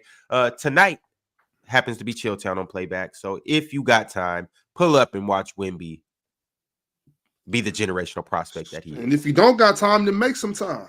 Generational. Yes, to that Mars. play, get to that playback. There you go. Yeah. There you I go. don't know no generational players that get locked up by Dylan Brooks. Well, I mean, I guess. Dylan Brooks. Generation- No, he's the wait, Morris. The way he plays now, I don't know if that actually happened. I didn't watch that game. I don't know if Dylan Brooks actually locked him. Dylan But Brooks the way that he plays basketball, Dylan Brooks is supposed to lock him. That's the problem. That's why he's not Like, generational. that makes sense to me. Like Dylan Brooks locking of what's his name, Victor Wembanyama. That makes sense to me. I can understand. That's why that. he's not generational. That's the problem. He He is 100% getting cooked. generational. No doubt about that. He is. That man ain't no I'm trying to generational. tell y'all. I told y'all before. If he don't put on some weight and change his game a little bit, this is not gonna last as long as y'all think. This is not a fit. Like he's a great player and he should be a great player. I think he is generational. I think he will be generational. But I don't think that this style of basketball from him is gonna last. He got to get to that rim a little more. Ain't nothing generational about a 7'4" shot chucker. What are we talking about now? Like, He wants to be a shooting guard, Mars. Wemby gonna be all right, and we all know this. Wemby is that one minute bowl game where he shot like 7 threes. That's just what Wemby is. That's all he is. Like he ain't doing nothing for real. Like, So if that's the case, just so you know, Mars, Manute Bol did finish second in Defensive Player of the Year his rookie season, and he never finished higher than 4th after that for his career. So is that who Wemby is? Is Wemby Manute Bol? they gonna glaze him and give him some Defensive Player of the Year love, but he ain't generational. Like Jaren Jackson got a Defensive Player of the Year, he ain't generational. Like, Marcus Smart got one. Yeah, like Wemby can He get a couple deserved that defensive one, players. John. No, he didn't. Not over Bam, he didn't. Yes, he did. No, Wemby could get himself a couple Yeah, Defensive yeah. Player of the Year. At the end of the day, Dylan Brooks be locking him up routinely. Like Ox, he wasn't better than Mikal Bridges that year. He wasn't. Yes, he was. Chill. No, he was not. He was I not better get than Mikal so Bridges. upset when Mars like throws dirt on that Defensive Player of the Year. he's a And great defender. now to hear you ever. and John D jump on that. That's ridiculous. Marcus Marcus Smart Smart was a guarding great 1 defender. through. He's a He great was guarding defender. 1 through 4 that whole season. And Bam was guarding 1 through Effectively. 5. Bam was guarding 1 wasn't through no 5. point guards. He might have 100% got was switched doing out it. Yes, every he once was. in a while. Marcus Smart That was was- matching up with That was dudes. part of it. from That the was part of their beginning. mantra. Him guarding at not only him guarding at the long ball line, but him switching on the point guards. No, That was chill. part of it. I'm talking about like in the game plan. Like Marcus, Yes. we got Marcus. You could check him. You're gonna check him for this amount of time. Bam might get switched on the point guard and make him turn once and then get cooked. That's not what I'm talking about. I'm talking about Marcus Smart actually effectively guarding point guards, shooting guards, small forwards, and power forwards. So Bam wasn't doing it like that. This 100% he was doing it like that. Not only was he doing it like that, they were using Bam specifically to blitz point guards like Trae Young. They were specifically using him to blitz point guards like Drew Holiday. They were specifically using him to blitz point guards like they couldn't do that in Cleveland. They tried to do that with Jared Allen and it didn't work, but they could do it with Bam because at that point, and it's still going on today, that him being one of the most switchable bigs, he was chasing league guards not only downhill, chasing them away from the long ball line, chasing them away from the paint, and staying with them and sticking with them as a one-on-one defender. On top of that, switching on the 2 guards. On top of that, dealing with wing players and doing his job on the box. Now, a lot of people will look at the stats and go, well, Bam wasn't great in terms of being a shot blocker. Just so you guys know, Dennis Rodman was a back-to-back Defensive Player of the Year. These are how many years Dennis Rodman led the league in rebounding. These are how many years Dennis Rodman led the league in blocks. These are how many years Dennis Rodman led the league in steals. 0. He was never at the top of the league in any of those things. That's different because Bam not Dennis though. Like that's different. Dennis don't got to block every shot. Bam. Well, all I'm saying is Bam Adebayo, his calling card, especially at this point, his calling card was really his switchability, his versatility. Yep. You know what I'm saying? His ability to be able to actually, okay, yeah, well, you can guard this position, you can guard this position. He wasn't locking anybody. Marcus Smart was putting clamps on players. Like Bam is a very good defender, a great defender that can switch, but he's not gonna lock anything. Not anything, but he wasn't locking like Marcus Smart was that year. That's all I'm saying. Marcus Smart was actually he was dominating his matchup, is what you're telling me. Right. That's what I'm saying. And Bam was amazing that year. He's always amazing. He's a hell of a defender. Always amazing. Come on, Mars. Like, we don't got to trade do him. Today, bro. Trade him. Always amazing. Y'all, we got some super chats. One from MT WHJ301. He said, face to face, I told Chill on TikTok, we back. Told the panel the roster is one of the deepest, and Buddy was perfect, the perfect replacement for Clay. I told you, wake up. I've been moved. Why you yawning, Ox? Wake up. I'm what you calling it. I'm wiping the coal out my eyes. That's what I'm doing. I'm rolling over. I ain't get out the bed yet, but I'm rolling over. I've been moved by what I've seen early on in the season. I've been moved. So I'm now I'm rolling pushing. over. Let Steph get more rings on LeBron. That's not happening, yo. Hey, let it happen. Let it happen. Masinko G said, Ox, stop it. Rob Williams was the DPOY favorite the majority of the year. Marcus wasn't even top 5 and somehow won it when he wasn't the best defender on his team. A moment ago, Chill, I actually meant to mention that too. Like Marcus Smart defense, he also had Rob Williams with him, which was, that's He didn't just have Rob Williams. I know he had. Go ahead. Oh, I mean, he had all defensive Jason Tatum.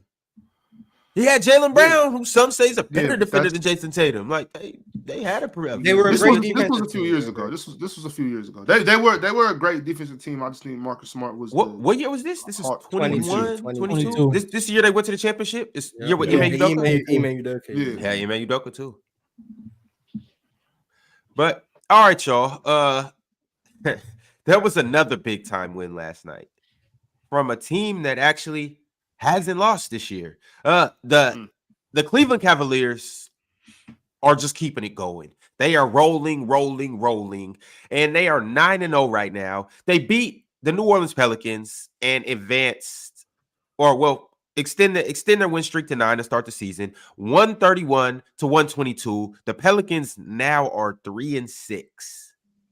Donovan Mitchell had 29 points, 4 rebounds, and he made 3 threes, and the Cavaliers are looking scary still. How are we feeling about this for the Pels and for the Cavs? Break up the Cavs. Break them up. Break the Cavs up. But no, in all honesty, I mean, I was raving about these guys before the season started. Did I expect them to be this good this early? No, I didn't, Ron. I'd be lying to you if I said I had them being this good this early. Last night's game in particular, and I did catch some of it. I didn't catch all of it, but I did catch some of it. Evan Mobley, the majority of the shots that he got were around the rim, and that was largely due to their lack of size last night. So they took both him and Jared Allen took advantage of New Orleans' lack of size last night. I really dug that. I don't like the fact that they only went to the stripe 13 times. I don't like that. That's for a team that gets downhill like the Cavs do, for a team that gets to the rim like the Cavs do, and for them not to get to the stripe as much as they should, that's a problem for me. But with that being said, defensively, they weren't great last night, but I think that was largely due to them not getting to the stripe. I think that affected their game. I love what they're doing in Cleveland. I do. I love what they're doing. Evan Mobley has taken that step that I was looking for him to take. Jared Allen, I wouldn't be surprised if they had 3 All-Stars this year. That would not surprise me. They might get 4. It would not surprise me if they had 3 All-Stars this year. Hold on, who's the 3 guys you're thinking? I'm thinking Donovan Mitchell, Mobley, and Jared Allen. I thought Jared Allen should have made the All-Star team last year, if I'm being honest with you. I wouldn't be surprised if they got 3 All-Stars this year. I like everything about this team. I like how Kenny Atkinson is doing a great job in managing these guys, and their rotation guys have been even better. Mars and I actually had a conversation a couple of days ago. Mars, did somebody take Ty Jerome somewhere to the park or something and revamp his game? Because he looks way different than what he did when he was in Golden State. Completely different. He looks like a much better rotation player than he did when he was in Golden State. Way different. And he actually looks. That's where I was going with it. He looks actually elite, and I think it's great. Karis LeVert being one of the better rotation players in the game, and I think Max Strus might be in trouble because I think that if Dean Wade can stay more consistent, I think that he can push Max Strus for that starting small forward spot. Yeah, just wait till Amani Bates is healthy. What? The forward spot is waiting for him. Kenny Atkinson deserves a lot of credit. That's what I think deserves a lot of credit. My biggest issues with this Cavs team have always been offensively, and he's got that offense clicking on every single measure. He's got that offense clicking, so I think Kenny Atkinson deserves a lot of credit. Alongside the jumps that Evan Mobley has taken, and everyone who just acts like Darius Garland was washed when he was dealing with what he was dealing with. Trade him. Trade Yeah. him. You guys were just wrong. Like, I don't know what to tell you. You guys were just wrong. Like I could have told you Darius Garland is good. But the Evan Mobley ascension offensively is very good to see. Darius Garland being back to his normal self is great to see. And then Kenny Atkinson being a really, really good coach is good to see. We're less than 10 games into the season, so I'm not going to be like championships. But they look like the best team in the NBA right now. Well, top. They look like a top 3 team. One of in the them. NBA, They look like one of them. Yeah, I'll say that. Yeah. I just thought they did a good job last night of taking advantage of, or lack thereof, of New Orleans' size. I mean, they got to the rim whenever they wanted. They got whatever they wanted around the rim. Mobley got to the rim. I thought that he could have converted on more shots than he did, but I just thought they took it. I thought they took real advantage of New Orleans' lack of size last night. And they really went after those dudes. Donovan Mitchell, all of those guys got to the rim. And shout out Karis LeVert too. Mm-hmm. He been balling all year. Shout out Karis LeVert. On Baby Durant, facts. So tomorrow we have 2 of the hottest teams in the NBA, if not the 2 hottest teams in the NBA. Mm-hmm. We have the Cleveland Cavaliers at home playing against the Golden State Warriors. Mm-hmm. I will be watching this game on playback tomorrow, 7:30 Eastern time. You guys pull up. I'm excited about this game because both of these teams is rolling. Yep. Predictions? If I see that defense that I saw yesterday from the Golden State Warriors, how they blitzed Jason Tatum, how they were able to switch on screens, how athletic they were. If I see that kind of defense coupled with Steph Curry getting going, it's going to be hard to beat them. But if I could get that extension from Evan Mobley, switching and pushing guys, like, because it's a difference between, and don't get me wrong, you're not going to stop Steph Curry, but there's a difference between switching Kata on the Curry and switching Mobley on the Curry. Those 2 guys aren't the same. I don't think that you're going to get the same result every time. I think that you're going to get. I think that you're going to get more. I think you're going to get a guy pushing Steph Curry a little bit further away from the basket, making him make tougher shots around the rim. They're bigger, so guys like around the rim, guys like Jared Allen and Mobley, I think they can get buckets around the rim. I think Cleveland with their defense plus what they can get inside, I think they can handle Golden State. Even though Jaylen Brown didn't play last night, but if the Warriors can beat the Celtics and then beat the Cavaliers, I might pay a little more attention. Mm-hmm. I'm just not buying it right now. Right, like as of right now, if it was on clearance, I wouldn't purchase it. They got somebody else too, Ox. I know. So they got Cleveland. I mean, they just beat Boston. They got Cleveland. OKC. That's what I was thinking. Yeah, about. they got Oklahoma OKC coming out. Yep, they got. Come OKC. on, Golden State. Complete the trio. Knock off Boston. Knock off the undefeated Cavs. Knock off the big bad underdogs of the West, or top dogs, whatever you want to call it in the West, OKC. And then, people like Ox will start finally admitting that the dynasty's not dead. You do know they don't need my support. You know what I'm saying?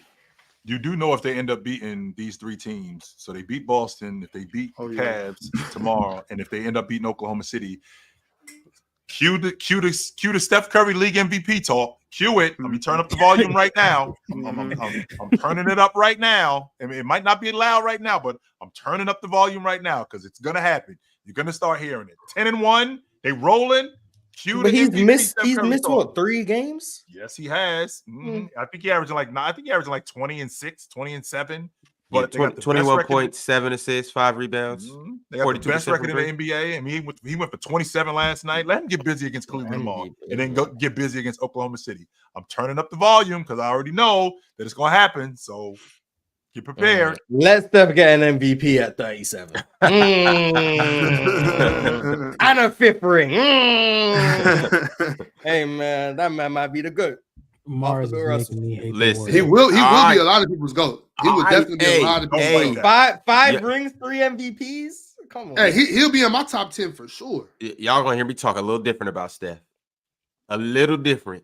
Here we go.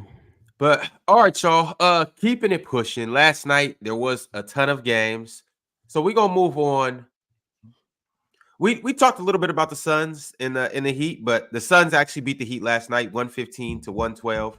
Kevin Durant had 32 points, so salute to KD. Also, the Dallas Mavericks beat the Chicago Bulls. I didn't watch this game either. Beat them down. They ain't beat them. I beat seen them Matters. down. I seen Matters got some minutes, so that was nice. But He got busy too. He didn't just get minutes. He got minutes and got busy. But the Mavericks won 119 to 99, and they improved to 5-3. And the Bulls fall to 3-5. Luka Doncic had a average Luka night, 27 points, 13 assists, 7 rebounds, 4 steals. Shout out Luka. Luka's been playing defense this year. He has. He has. Yeah. Now hold on, Mars. Has he been playing defense or has he been competing on the defensive end? He's been playing defense. Luka's been a clear positive on that side of the ball this year. Okay. Clear positive. All right. Chill, the two times. Yes, Luka has been a clear positive on defense this year. Clear. Chill, I've only seen him twice. Only twice this year. And the 2 times I've seen him, he's sitting down, Chill. He's sitting down. Jalen Green was giving him buckets, but like that's what I want to see. That's what I want to see. He's competing. Shit. He could still use a little bit more in terms of recovery. You know what I mean? When you get beat, Luka, you still got to get in there. You got to recover. You got to get to the next man, rotate, whatever. And we're still getting there. But I'm digging it though. I'm digging it. Hey, don't be surprised. Don't be surprised when Luka Doncic is my favorite player in the NBA. All right. Yeah, I put him on an all defensive team. That's what I would do. Nah, relax, man. Relax. How much more of this stuff do I have to deal with, Ron, from this dude? How much more? I'm just saying he playing defense. I'm sick of you, Mars. So if Sabonis can get an all defensive, I can't give Luka one. No. Well, no, DeMontis is a much better defender than Luka Doncic. Let's get that out the way now. Before we even give him a vote. The first player to have like a perfect triple double. Yeah, no miss shots, no misses, no turnovers. Shout out to him. That's a regular day in the office. That ain't nothing. It's literally the only time it's ever happens. I mean, by the way, well, the first time it was the one and only day in the office, I guess. But it's on the regular. Well, not exactly that, but you know what I'm saying, close to that. You know what I'm saying? Like that's just regular DeMontis shit. No big deal. That's what we used to. Destroying them bum Raptors too. So that's what we used to, man. That's DeMontis. Great. I seen Grady 5 points. Oh, okay, better than Ben Thompson. 5 points. All right. Cool. 7 points, Morris. Oh, my fault. 7 points. How dare? How many did the men have? 10. Okay. Well, it's more than 7. We were 4-4. We ain't miss a shot. Yeah, also, that's more than Ben Thompson from mid range, higher percentage than Kevin Durant this year. Just saying. Might be a little something there, Mars. Yeah, just saying. Might be something there. Well, who cares about the attempts? Who Who cares about the attempts? Is he 2 for 3? Like, what's the numbers? The attempts are not relevant. Like, we need to stay away from just how many. Hey, the percentage is higher. Like, that's what matters. Oh, okay. Yeah. So the volume just all of a sudden don't matter. Nope. No, I mean it could matter, but like, how much does it really matter? Well, I mean, according to you, you know what I'm saying, it matters a lot. Like when we talk about players that shoot high 3-point, and you talk about the volume. I learned this from you, Mars. So. High percentage to Kevin Durant. Yeah, well, shout out to Sacramento Kings. They ended up, Ox's Sacramento Kings ended up beating Penn's Toronto Raptors. And yeah. That's that about that game. Anything else anybody want to say about these two teams? Shout out cool. Let's move on. Shout out Keegan Murray. Shout out Keegan Murray. Except that, Ox, I can tell. That's one of the main reasons why I watch Kings games. So I can hear the arena go, Keegan Murray. That's the only reason why. Yeah, that's one of the main reasons why I watch. I love that. It's amazing in there when they do that. Yeah, y'all really got a balanced attack on offense between you just mentioned Keegan. De'Aaron had 20 points last night. Keegan had 20 points last night. 20 plus points. DeMar DeRozan had 20 plus points. He led the team. He led the game in scoring with 27 points. Malik Monk gonna come off the bench and score. We mentioned Domantas Sabonis went 6 for 6 from the field, had a perfect triple double. Y'all really have a good balanced offense. Now that's what I like about the Kings. Yeah, we'll see if we can get us out the first round. Depending on who you got to see. That's You a gotta fact. get to the playoffs first. Slow down. Go get to the playoffs. If we don't get to the playoffs, we just don't count it. You know? Oh yeah, facts. All right, y'all. The next game we're gonna address is the game that happened in Memphis last night. Ja Morant versus LeBron James. They were going back and forth. They had a couple moments. It was fairly competitive between those two, but the game wasn't all that competitive because the Grizzlies beat the Lakers 131-114. LeBron James had a LeBron James game. We've seen this plenty times before. He had 39 points, 7 rebounds, 6 assists, but that wasn't enough. And Anthony Davis didn't play last night for the Lakers. Oh, that's what I'm trying to. That's why I'm upset. My bad, John D. I'm just gonna say it real quick, John D. My bad. That's why I'm upset. Why? Because LeBron, if AD not playing, LeBron shouldn't play. They're not gonna win without AD. They just know he's gonna lose. LeBron got to conserve those 39. He got to conserve that. LeBron. You think that's a waste? All 82 games. You think he just wait? You think he just wasted that 39 big op? He could have held on to that. If AD not playing, LeBron shouldn't play. He can't do that. His son is watching. He can't take games off. His son is there. You got to set an example. Well, here's the thing.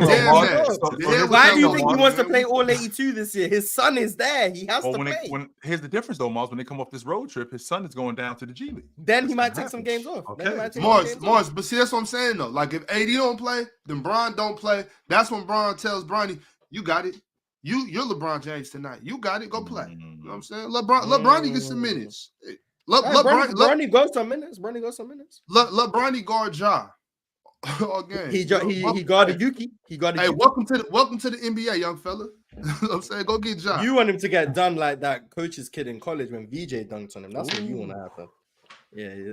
Mark Few, son. Bron gonna get some guys kicked out of the league if they dunk on Bronny like that. But the game is trash. I just want to say one thing. D'Lo has to get out of LA. I am tired of D'Lo. I am so tired of D'Lo. Last night it was 72-68. 72-68. This whole stretch from 72-68, I blink and it's 80-68. And every single point in that run was D'Angelo Russell's fault. We come down, it's 72-68. D'Angelo Russell pull up 3 early in the shot clock. Doesn't get any offense started. He misses that. He goes down. He gets cut. He gets beat on a cut by Jake LaRavia. LeBron recovers. They get a wide open 3 at 75-68. D'Lo then comes down, pump fakes, goes to the rim, steps back instead of going all the way to the rim, and then gets blocked. He comes down again, gives up an open 3. It's now 78-68. We go down. D'Angelo Russell gets a turnover. We go down again and we score. It's all D'Angelo Russell's fault. He is not good defensively. He does not get through screens. He does not make the rotations. I do not want D'Angelo Russell in LA. And that's part of our point of attack problems because Austin Reeves is not a point of attack defender. D'Lo is not a point of attack defender. We're going to have to see these guys in the playoffs. These guys who are going to play on the perimeter, and we can't defend on the perimeter. We suck in transition because AD is a great defender, but he's not getting back in transition. It's just not happening. Somebody has. You already over it, John? D'Lo's the problem? I'm tired of D'Lo. I'm tired. He needs to go. They have many problems. I think D'Lo's one of them. They have many problems. But Imagine that.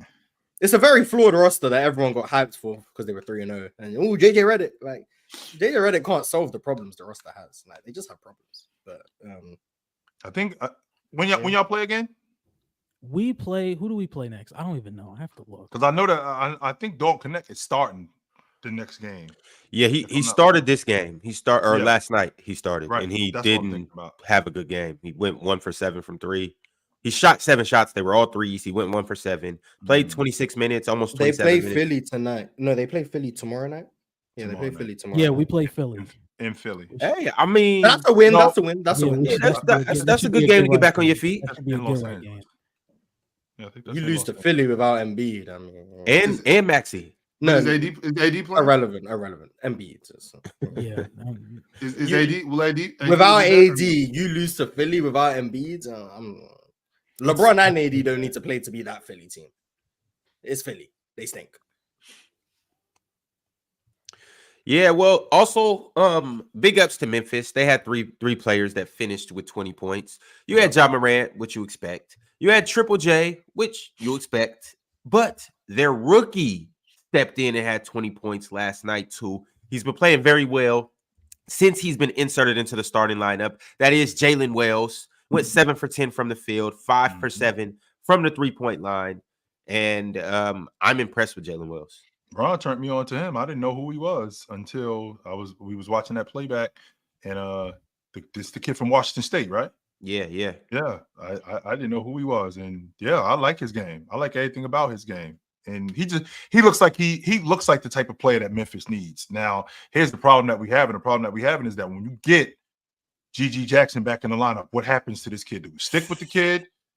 Do we stick with the kid? Because I've never been an advocate of losing your spot because of injury. However, I mean, this kid has been a really good supplement, and they've been rolling off the strength of him. I really like him in transition too, and he can knock down an open shot with the best of them, the best of rookies. So I like this kid. I do. I like him. I'm just wondering what happens when G.G. Jackson gets back in the lineup. What do we do with this kid? Chill. He's not better than Gigi, right? But he might be better suited in the starting lineup than Gigi. Well, that's what I'm saying. If he's shooting the ball like this, yeah, I don't see how he doesn't stay in that lineup with Desmond Bane, John Morant, and Jaren Jackson. That's what I mean. I want to know, not to get off track, but when you were saying that you don't like to see guys lose their spot over injury, like what do you do in a situation like that? Then if a good player goes out to injury and they're not like your star player or anything like that, they're not your franchise player, then another guy comes in and we're winning due to this guy playing great. Like what do you do then? Like do you have to find minutes for both of them together? They got split minutes, or I mean, well, here's the thing. What's protocol? That's what I'm saying, Ox. Just because I don't like it doesn't mean that we ain't gonna stick with it. You know, I don't like a guy. Okay. I don't like a guy losing his job to injury, and the fact that you proved that before you got hurt that you were good, and we were rolling when you were in the lineup. However, when Mars is now the sub for you, and Mars is doing work, and we winning with Mars, then when Ox comes back, well, I'm not sure if I just want to stick you right back in the lineup, Ox, because we've been rolling with Mars, and we got a good thing going. Does that mean that you completely lose your spot automatically and that you're done? Well, no, I'm not going to go that far, but I kind of want to stick with what's working. And with this kid in Memphis, it just looks like it's working. And now you have insurance that you can bring Gigi back slower than you might have to if this wasn't working. Like you might have to rush Gigi back and maybe even risk re-injuring him. All right, y'all. In the last game of the night was between the Sixers and the Clippers. The Clippers took down the Sixers by a score of 110-98. And Paul George in his second game back, he had an okay game. He actually shot pretty good from the field. He was 7-9, but he only had 18 points. And that was really that. I don't know how Tyrese Maxey got injured or when he got injured at the point in the game. He got a hamstring injury. Did he end up coming out the game, or did he just play? Yeah, he didn't play the whole. I don't think he played the whole game, Ron. I'll be lying to you if I said I knew he played the whole game. I don't think he played the entire. I'm gonna be honest. Like I stopped watching like with 6 minutes to go, but I wasn't noticing Tyrese Maxey doing anything anyway. So I'd be lying if I told you if I knew he was in the game or not. Yeah. No disrespect. He played 30 minutes, 31 minutes to be exact. Let me see if he played in the fourth because I tuned out at that point. And he didn't play in the fourth. Okay, I didn't see him out there for a reason. Okay, I was concerned for a little while. He didn't play in the fourth quarter. Okay, because I zoned out at that point. On the other end, the Clippers' Devin Booker, Norman Powell had 26 points, and he continues his hot start. Norman went 8 for 10 from the field. He had 26 points on 10 attempts. He went 6 of 8 from 3. Devin Booker with the opportunity now. Ox know what he's talking about. Norman like that, bro. Norman is like that. It's not. This ain't no fluke.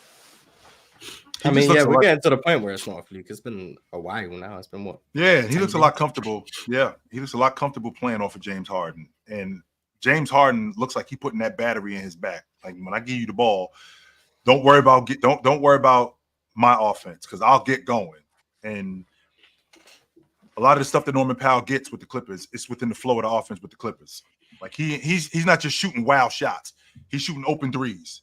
Like he's getting to the rim off the strength of James Harden, getting him the ball where necessary. So I mean, y'all dudes said to me when I brought this up that Norman Powell's always been like that. No, he hasn't. He hasn't always been like this.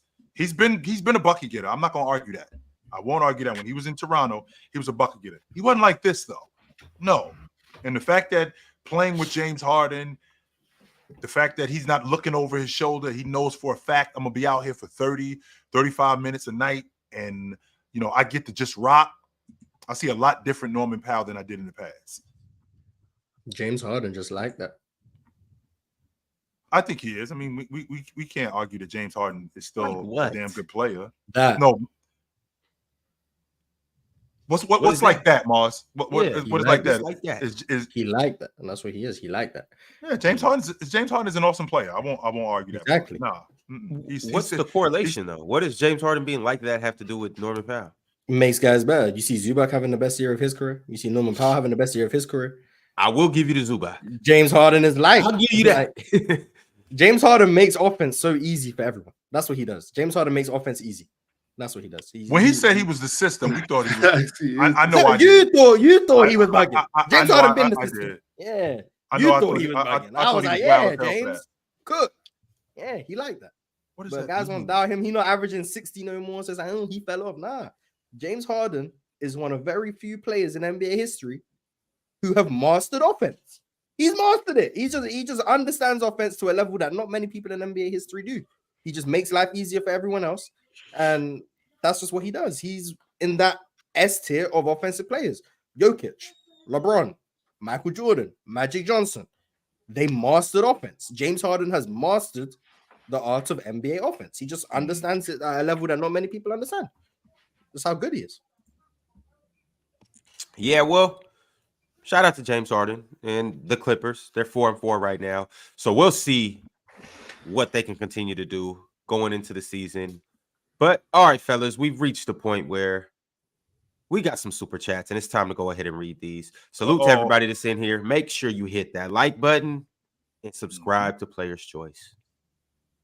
Stunner sent through a super chat. He said, KD has been the MVP. Been clutch in the fourth quarter all year and period first team. Most 30-point games from anyone this season and is the #1 seed in the Western Conference right now. By the way, he's 36. Needs more respect. KD's been elite. I won't argue that. My MVP right now is Joel Embiid, but KD's been nothing short of amazing this year. I think he's been their best defender and best offensive player, which is amazing considering he is 36. His longevity, like LeBron's longevity, is so just annoying that it's like Kevin Durant's just there subtly, year 17, year 18, after tearing an Achilles, being one of the 10 best players in the sport, and like no one seems to be talking about the fact that you have this player doing this after that injury, just because you got this other weirdo in year 22. But it's like, come on, man! Like, then he turned around and screwed up his hamstring. Then he turned around and screwed up his knee twice, not once. He did it twice. Screwed up his knee. So theoretically, KD, who just turned 36 in September, theoretically he should be over. He shouldn't be doing what he's doing. At least, I thought he would start slowing down. I thought injuries were going to catch up to him. But the more I watch him, the more I'm thinking to myself, pencil this dude in for 25 on a Tuesday. Second in the league in minutes per game. Leading a team to a 7-1 record while being their best offensive and defensive player. Mm-hmm. Shooting 42% from three, 55% from the field. He fell off at the free throw line. He's a bum, 81%. Ugh, disgusting. Mm-hmm. Like, doing all of that at the age of 36, after tearing your Achilles in your career, breaking your foot in your career, and still being this good at this stage. But hey, he hasn't won without Steph Curry. Like, shut up, man. Kevin Durant, another one. Mastered the art of scoring. Mastered it. He's gonna score. That's what he does. He's mastered the game in that aspect. He's mastered it. So shout out to Kevin Durant. I'm just happy that we're getting another elite season from Kevin Durant. Where's Kevin Durant in the pantheon of players today? So, okay, Joker, Giannis, Luka, Tatum, SGA, James. He has a case to be top 5. He has a case, in my opinion. Right now, today, in November 2024, Yeah, KD he's has a top case to be a five. top 5 player in the He's top- game. He's top I think five. after 4, like 3 or 4 guys have a case to be top 5 players. Because I would say like Jokic, Luka, Giannis, Embiid, and then SGA has a case. Tatum has a case. KD has a case. KD has a case. There's multiple players that have cases to be a top 5 player in the league right now. That's why. Who's playing better than him? Anthony Who's Davis. playing better? I think Jokic is playing better. I think AD is probably playing better. Yep. Outside, I don't think Shea's been playing better than him right now. Shea been washed this year, He but we're hasn't. gonna ignore that. I'm just letting him. I'm gonna let him figure it out because they just experiment. They just got a really damn good team. That's what they have. Yeah, They have a he really damn just good experimenting with his pull-up threes right now. So Right. Shea, he not really playing better than KD right now. Is I think Luka KD really playing better than KD? team. No, Nah, not No, to start not this season. at all. No, he's not. Luka's playing better Nope. than KD either. I think KD's been not. probably the 3rd best player this season in terms of performance. I think he's probably been the Okay. 3rd best. Yo, that's crazy, I y'all. can get with that. Shout out KD, So man, for real. today on Thursday, KD's the 3rd best player in the league. But in terms of Still- overall where I think he stands in the league, I think he has a case for number 5. I'd probably put him anywhere from like 5 through 8-ish. Is probably where I'd have him. He's still not getting a statue or his jersey retired anywhere, or he's still not getting a statue anywhere. May get his jersey retired somewhere. But if he keeps this up, who knows? Maybe he'll get a statue next to a cactus somewhere in. Mojave Let Desert or KD win a ring without Steph. Does that statue? I'm here If, for it. if y'all were a player, would y'all really care about having a statue? Like I'd rather not. I'd rather I not. would. I'd rather not. I wouldn't care if I didn't get one, but if I did get one, I'd be It's juiced. cool. Like It's hell cool yeah! and What? all, That's but it's that's like- that's an amazing honor. It's not. Yeah, I don't think. I don't think it's on the. I don't think it's on the bucket list of things. I want to get a statue outside the arena. Yeah. I don't think guys are saying that. You know, Yeah. when they did that for Jordan in '94, I mean, I think that was something that was. Jordan got a of an statue in anomaly. '94. That's when he retired. Yeah, when he first retired, and it was like For real? the Yeah, best. he was still playing, Ron. Yeah, he was still playing, and it was a statue of him outside That's the arena. Yeah, crazy. People don't understand. What's The going on? Jordan glaze was crazy. Yeah, back in Well, the I day. mean, what's but going on? Mars, But it though, was that no, good, Mars. that just in wasn't the- that just '94 he wasn't the deserved a internet. statue. Yeah, That just was wasn't going the on. But could you imagine if like in 2014 or something, LeBron retired and then the Cavs gave him a statue? And then he came back. That would be called glaze. Well, but here's the thing, though. Okay, yes, you're right. It would be called glaze. But here's the thing, though. Had Bron stayed in Cleveland, and let's say He he would have won won those 2 3 rings that he won with Miami. Let's say Dwayne Wade would have went to Cleveland, and if he would have won them 2 rings, and that would have happened like that, Bron would have him to deserve a statue in It's Cleveland not in about 2000. deserving. in I 2015. think MJ deserved the statue. Doesn't change that it's glaze. Like that's what I'm saying. It's glaze. That's what I'm saying. It's MJ no, was it's glazed glaze. It's crazy. glaze. Yeah, It's that's what I'm glaze, but saying, it's earned glaze. Right. Here we You know go what I'm again. saying? Jordan deserved the glaze. I guess. I mean, Morris, you know my mantra. Like if it's glazable, glaze it. Glaze it. Now that I think I'm about with it, you on that, Ron. now that I think about it, Mars, I just want to put something on your mind real quick, Mars. So What's wrong with some in- good old glaze, John? in 1993 when he retired, so 9 years in the league, led the league in scoring 7 of those 9 years, won the NBA championship 3 times, won the league MVP 1, 2, 3 times.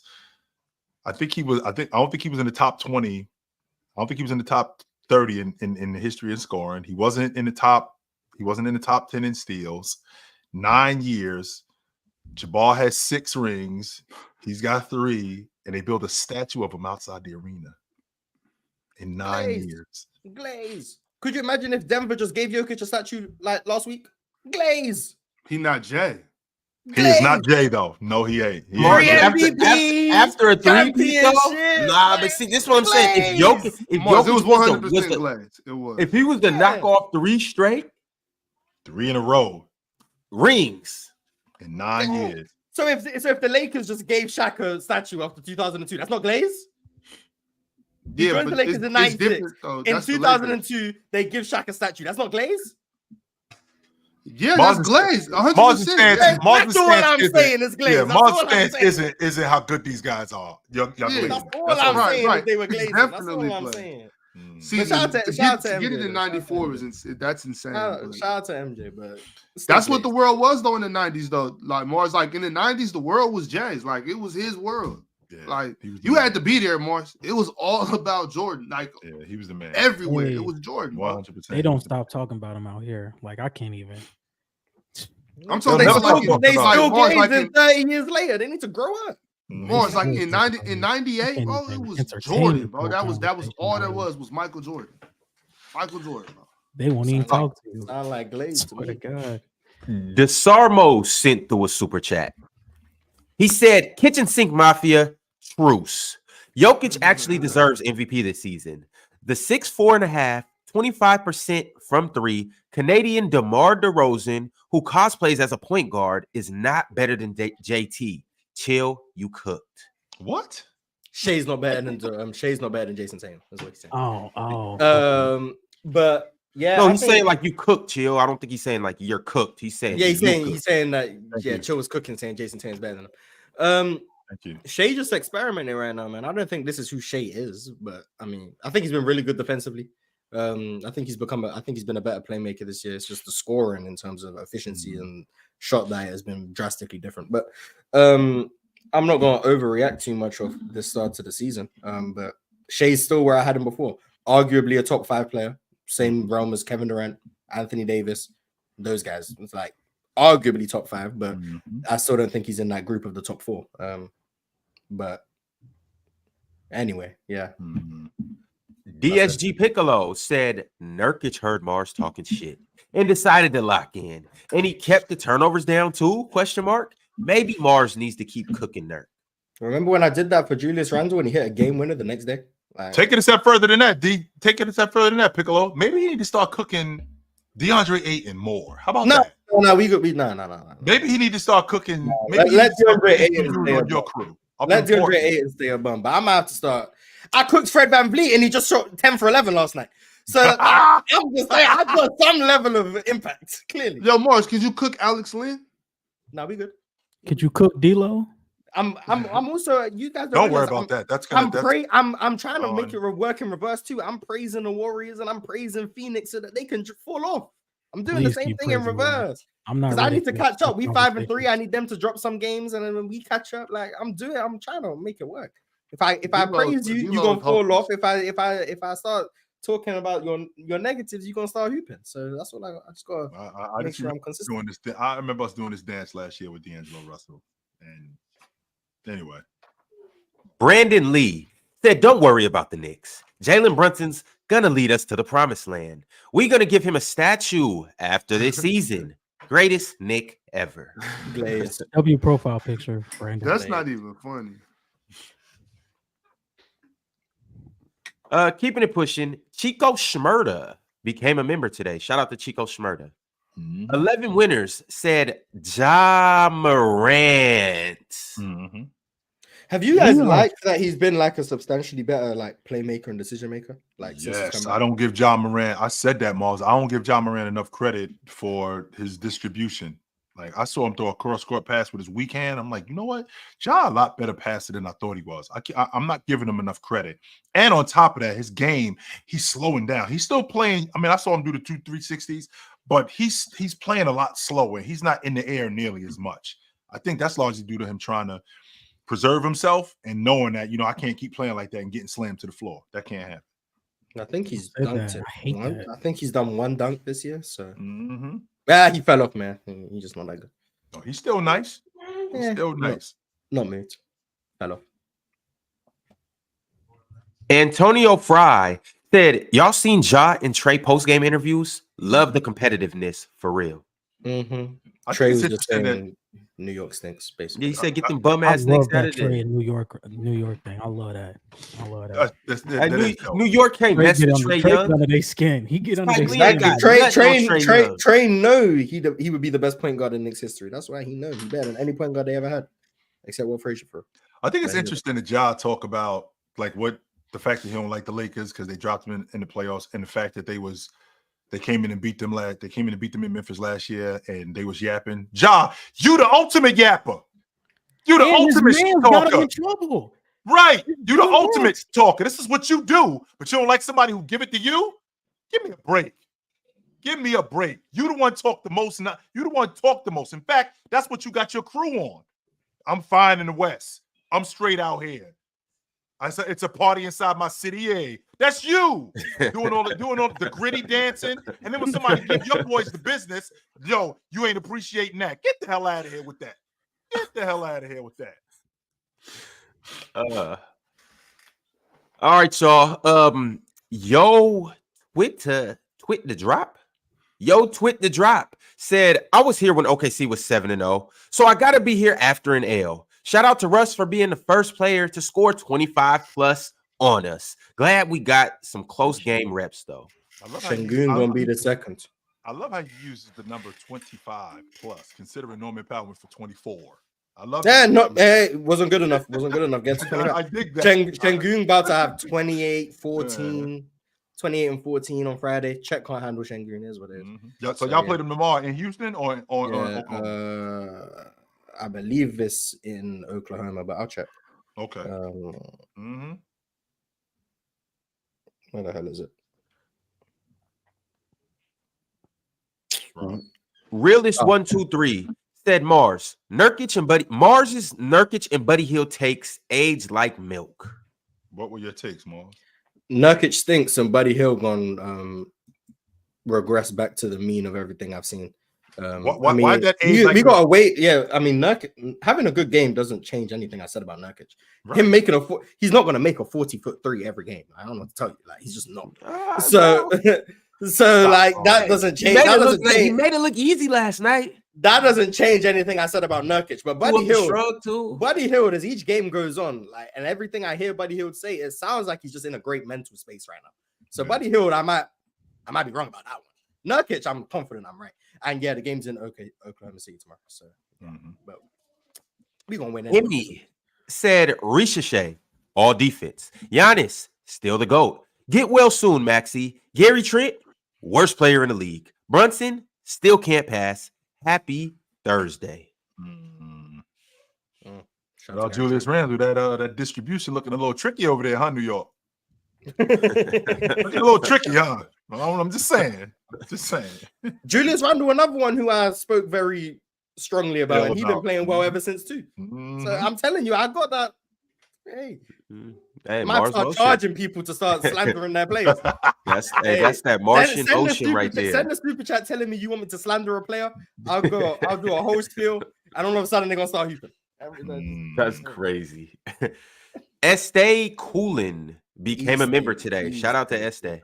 E stay, Ron, not Estee. E like J stay or like L stay. E stay, Ron. Focus. Nah, he got to put a semicolon or something in there. This is your man, Ox. This is your man, Ox. Just so you know. Yeah, I think that's.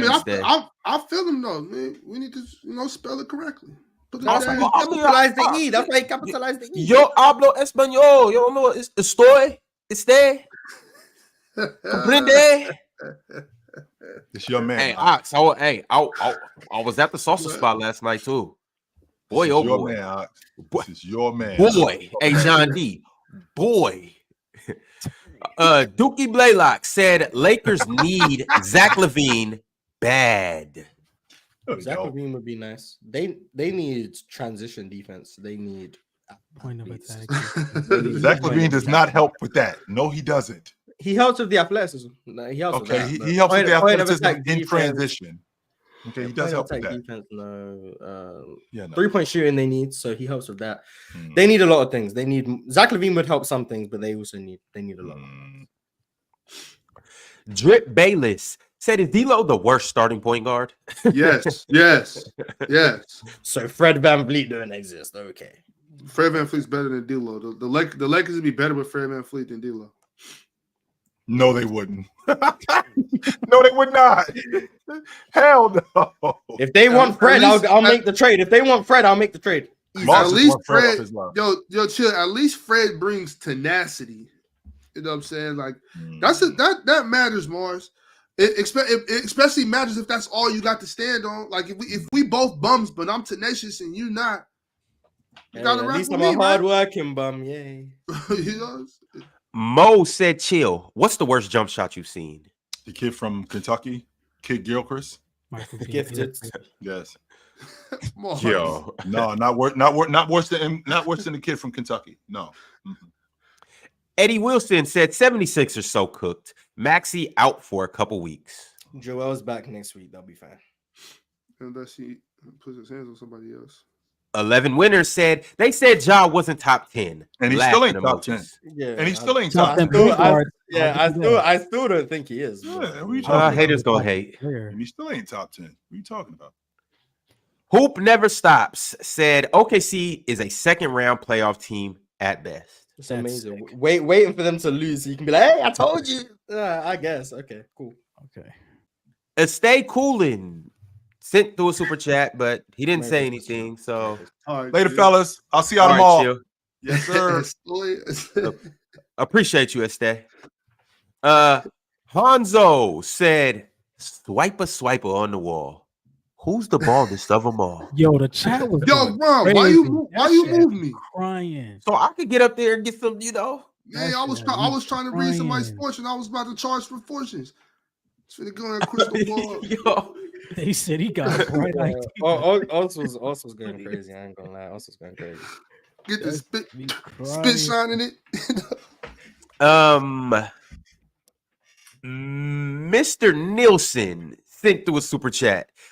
Thank you for chiming in, Mr. Nielsen. Mr. Nielsen said KCP plus Braun better than just Braun. Pure tax move. I don't think nobody was saying Braun is a better option than having both of them, but what we're saying is for him to fill in that role, he's been playing really well. He been damn near better than KCP based on this 7 games. And if you actually look at what KCP's doing in Orlando, he's played better than him clearly this year. Yeah. But what KCP was doing last year, I mean, that damn near, I'd argue I'd rather have this Christian Brown over that KCP. Pip named Slickback said, "Hey yo, what's Uncle Phil doing up here?" Rest in peace, Yeah, that's crazy. Drink More Agua said Murray is trading eligible until the 2025. Here he go being boring. The rules and shut up, man. Okay. Trade Jamal Murray. Tyrone Can Winston. they buy him out? Please, yeah, buy him out. Please. I mean, and then give Russ his contract. Yeah. facts. Just cross out Jamal Murray's name on his contract and then write Russell Westbrook. And then Mars, you just did 3 hours of trolling. This reminds me of what was that like last February? Do you not remember the whole talk we did on analytics? There was no trolling in that talk. That was like a whole little 30 segment. That was a good talk. Yeah, Mars, so I didn't know like you still had this in you. Like 2.5 hours. Exactly. I never forgot you could get down like this. Man, shout out That's Tars, the man. thing. It's been a while since we see my good I've friend limited my Tars. bag in terms of like just to become more effective, but it's still in the bag. Like, we still Okay. got it. Yeah. Tyrone Winston with the last super chat of the day. He said, "No more Suns talk. Let us cook in peace." We're about to make the Suns the title again tomorrow. Fire. All right, y'all. We gonna catch y'all tomorrow. Oh, speaking of tomorrow, we will be doing our first power rankings of the season. So y'all pull up and we gonna see exactly what everything's looking like in terms of how teams have played so far. So this should be interesting. It should be fun. We'll catch you tomorrow. Pull up the playback with Chill tonight. And other than that, keep going, chat. Merry Christmas.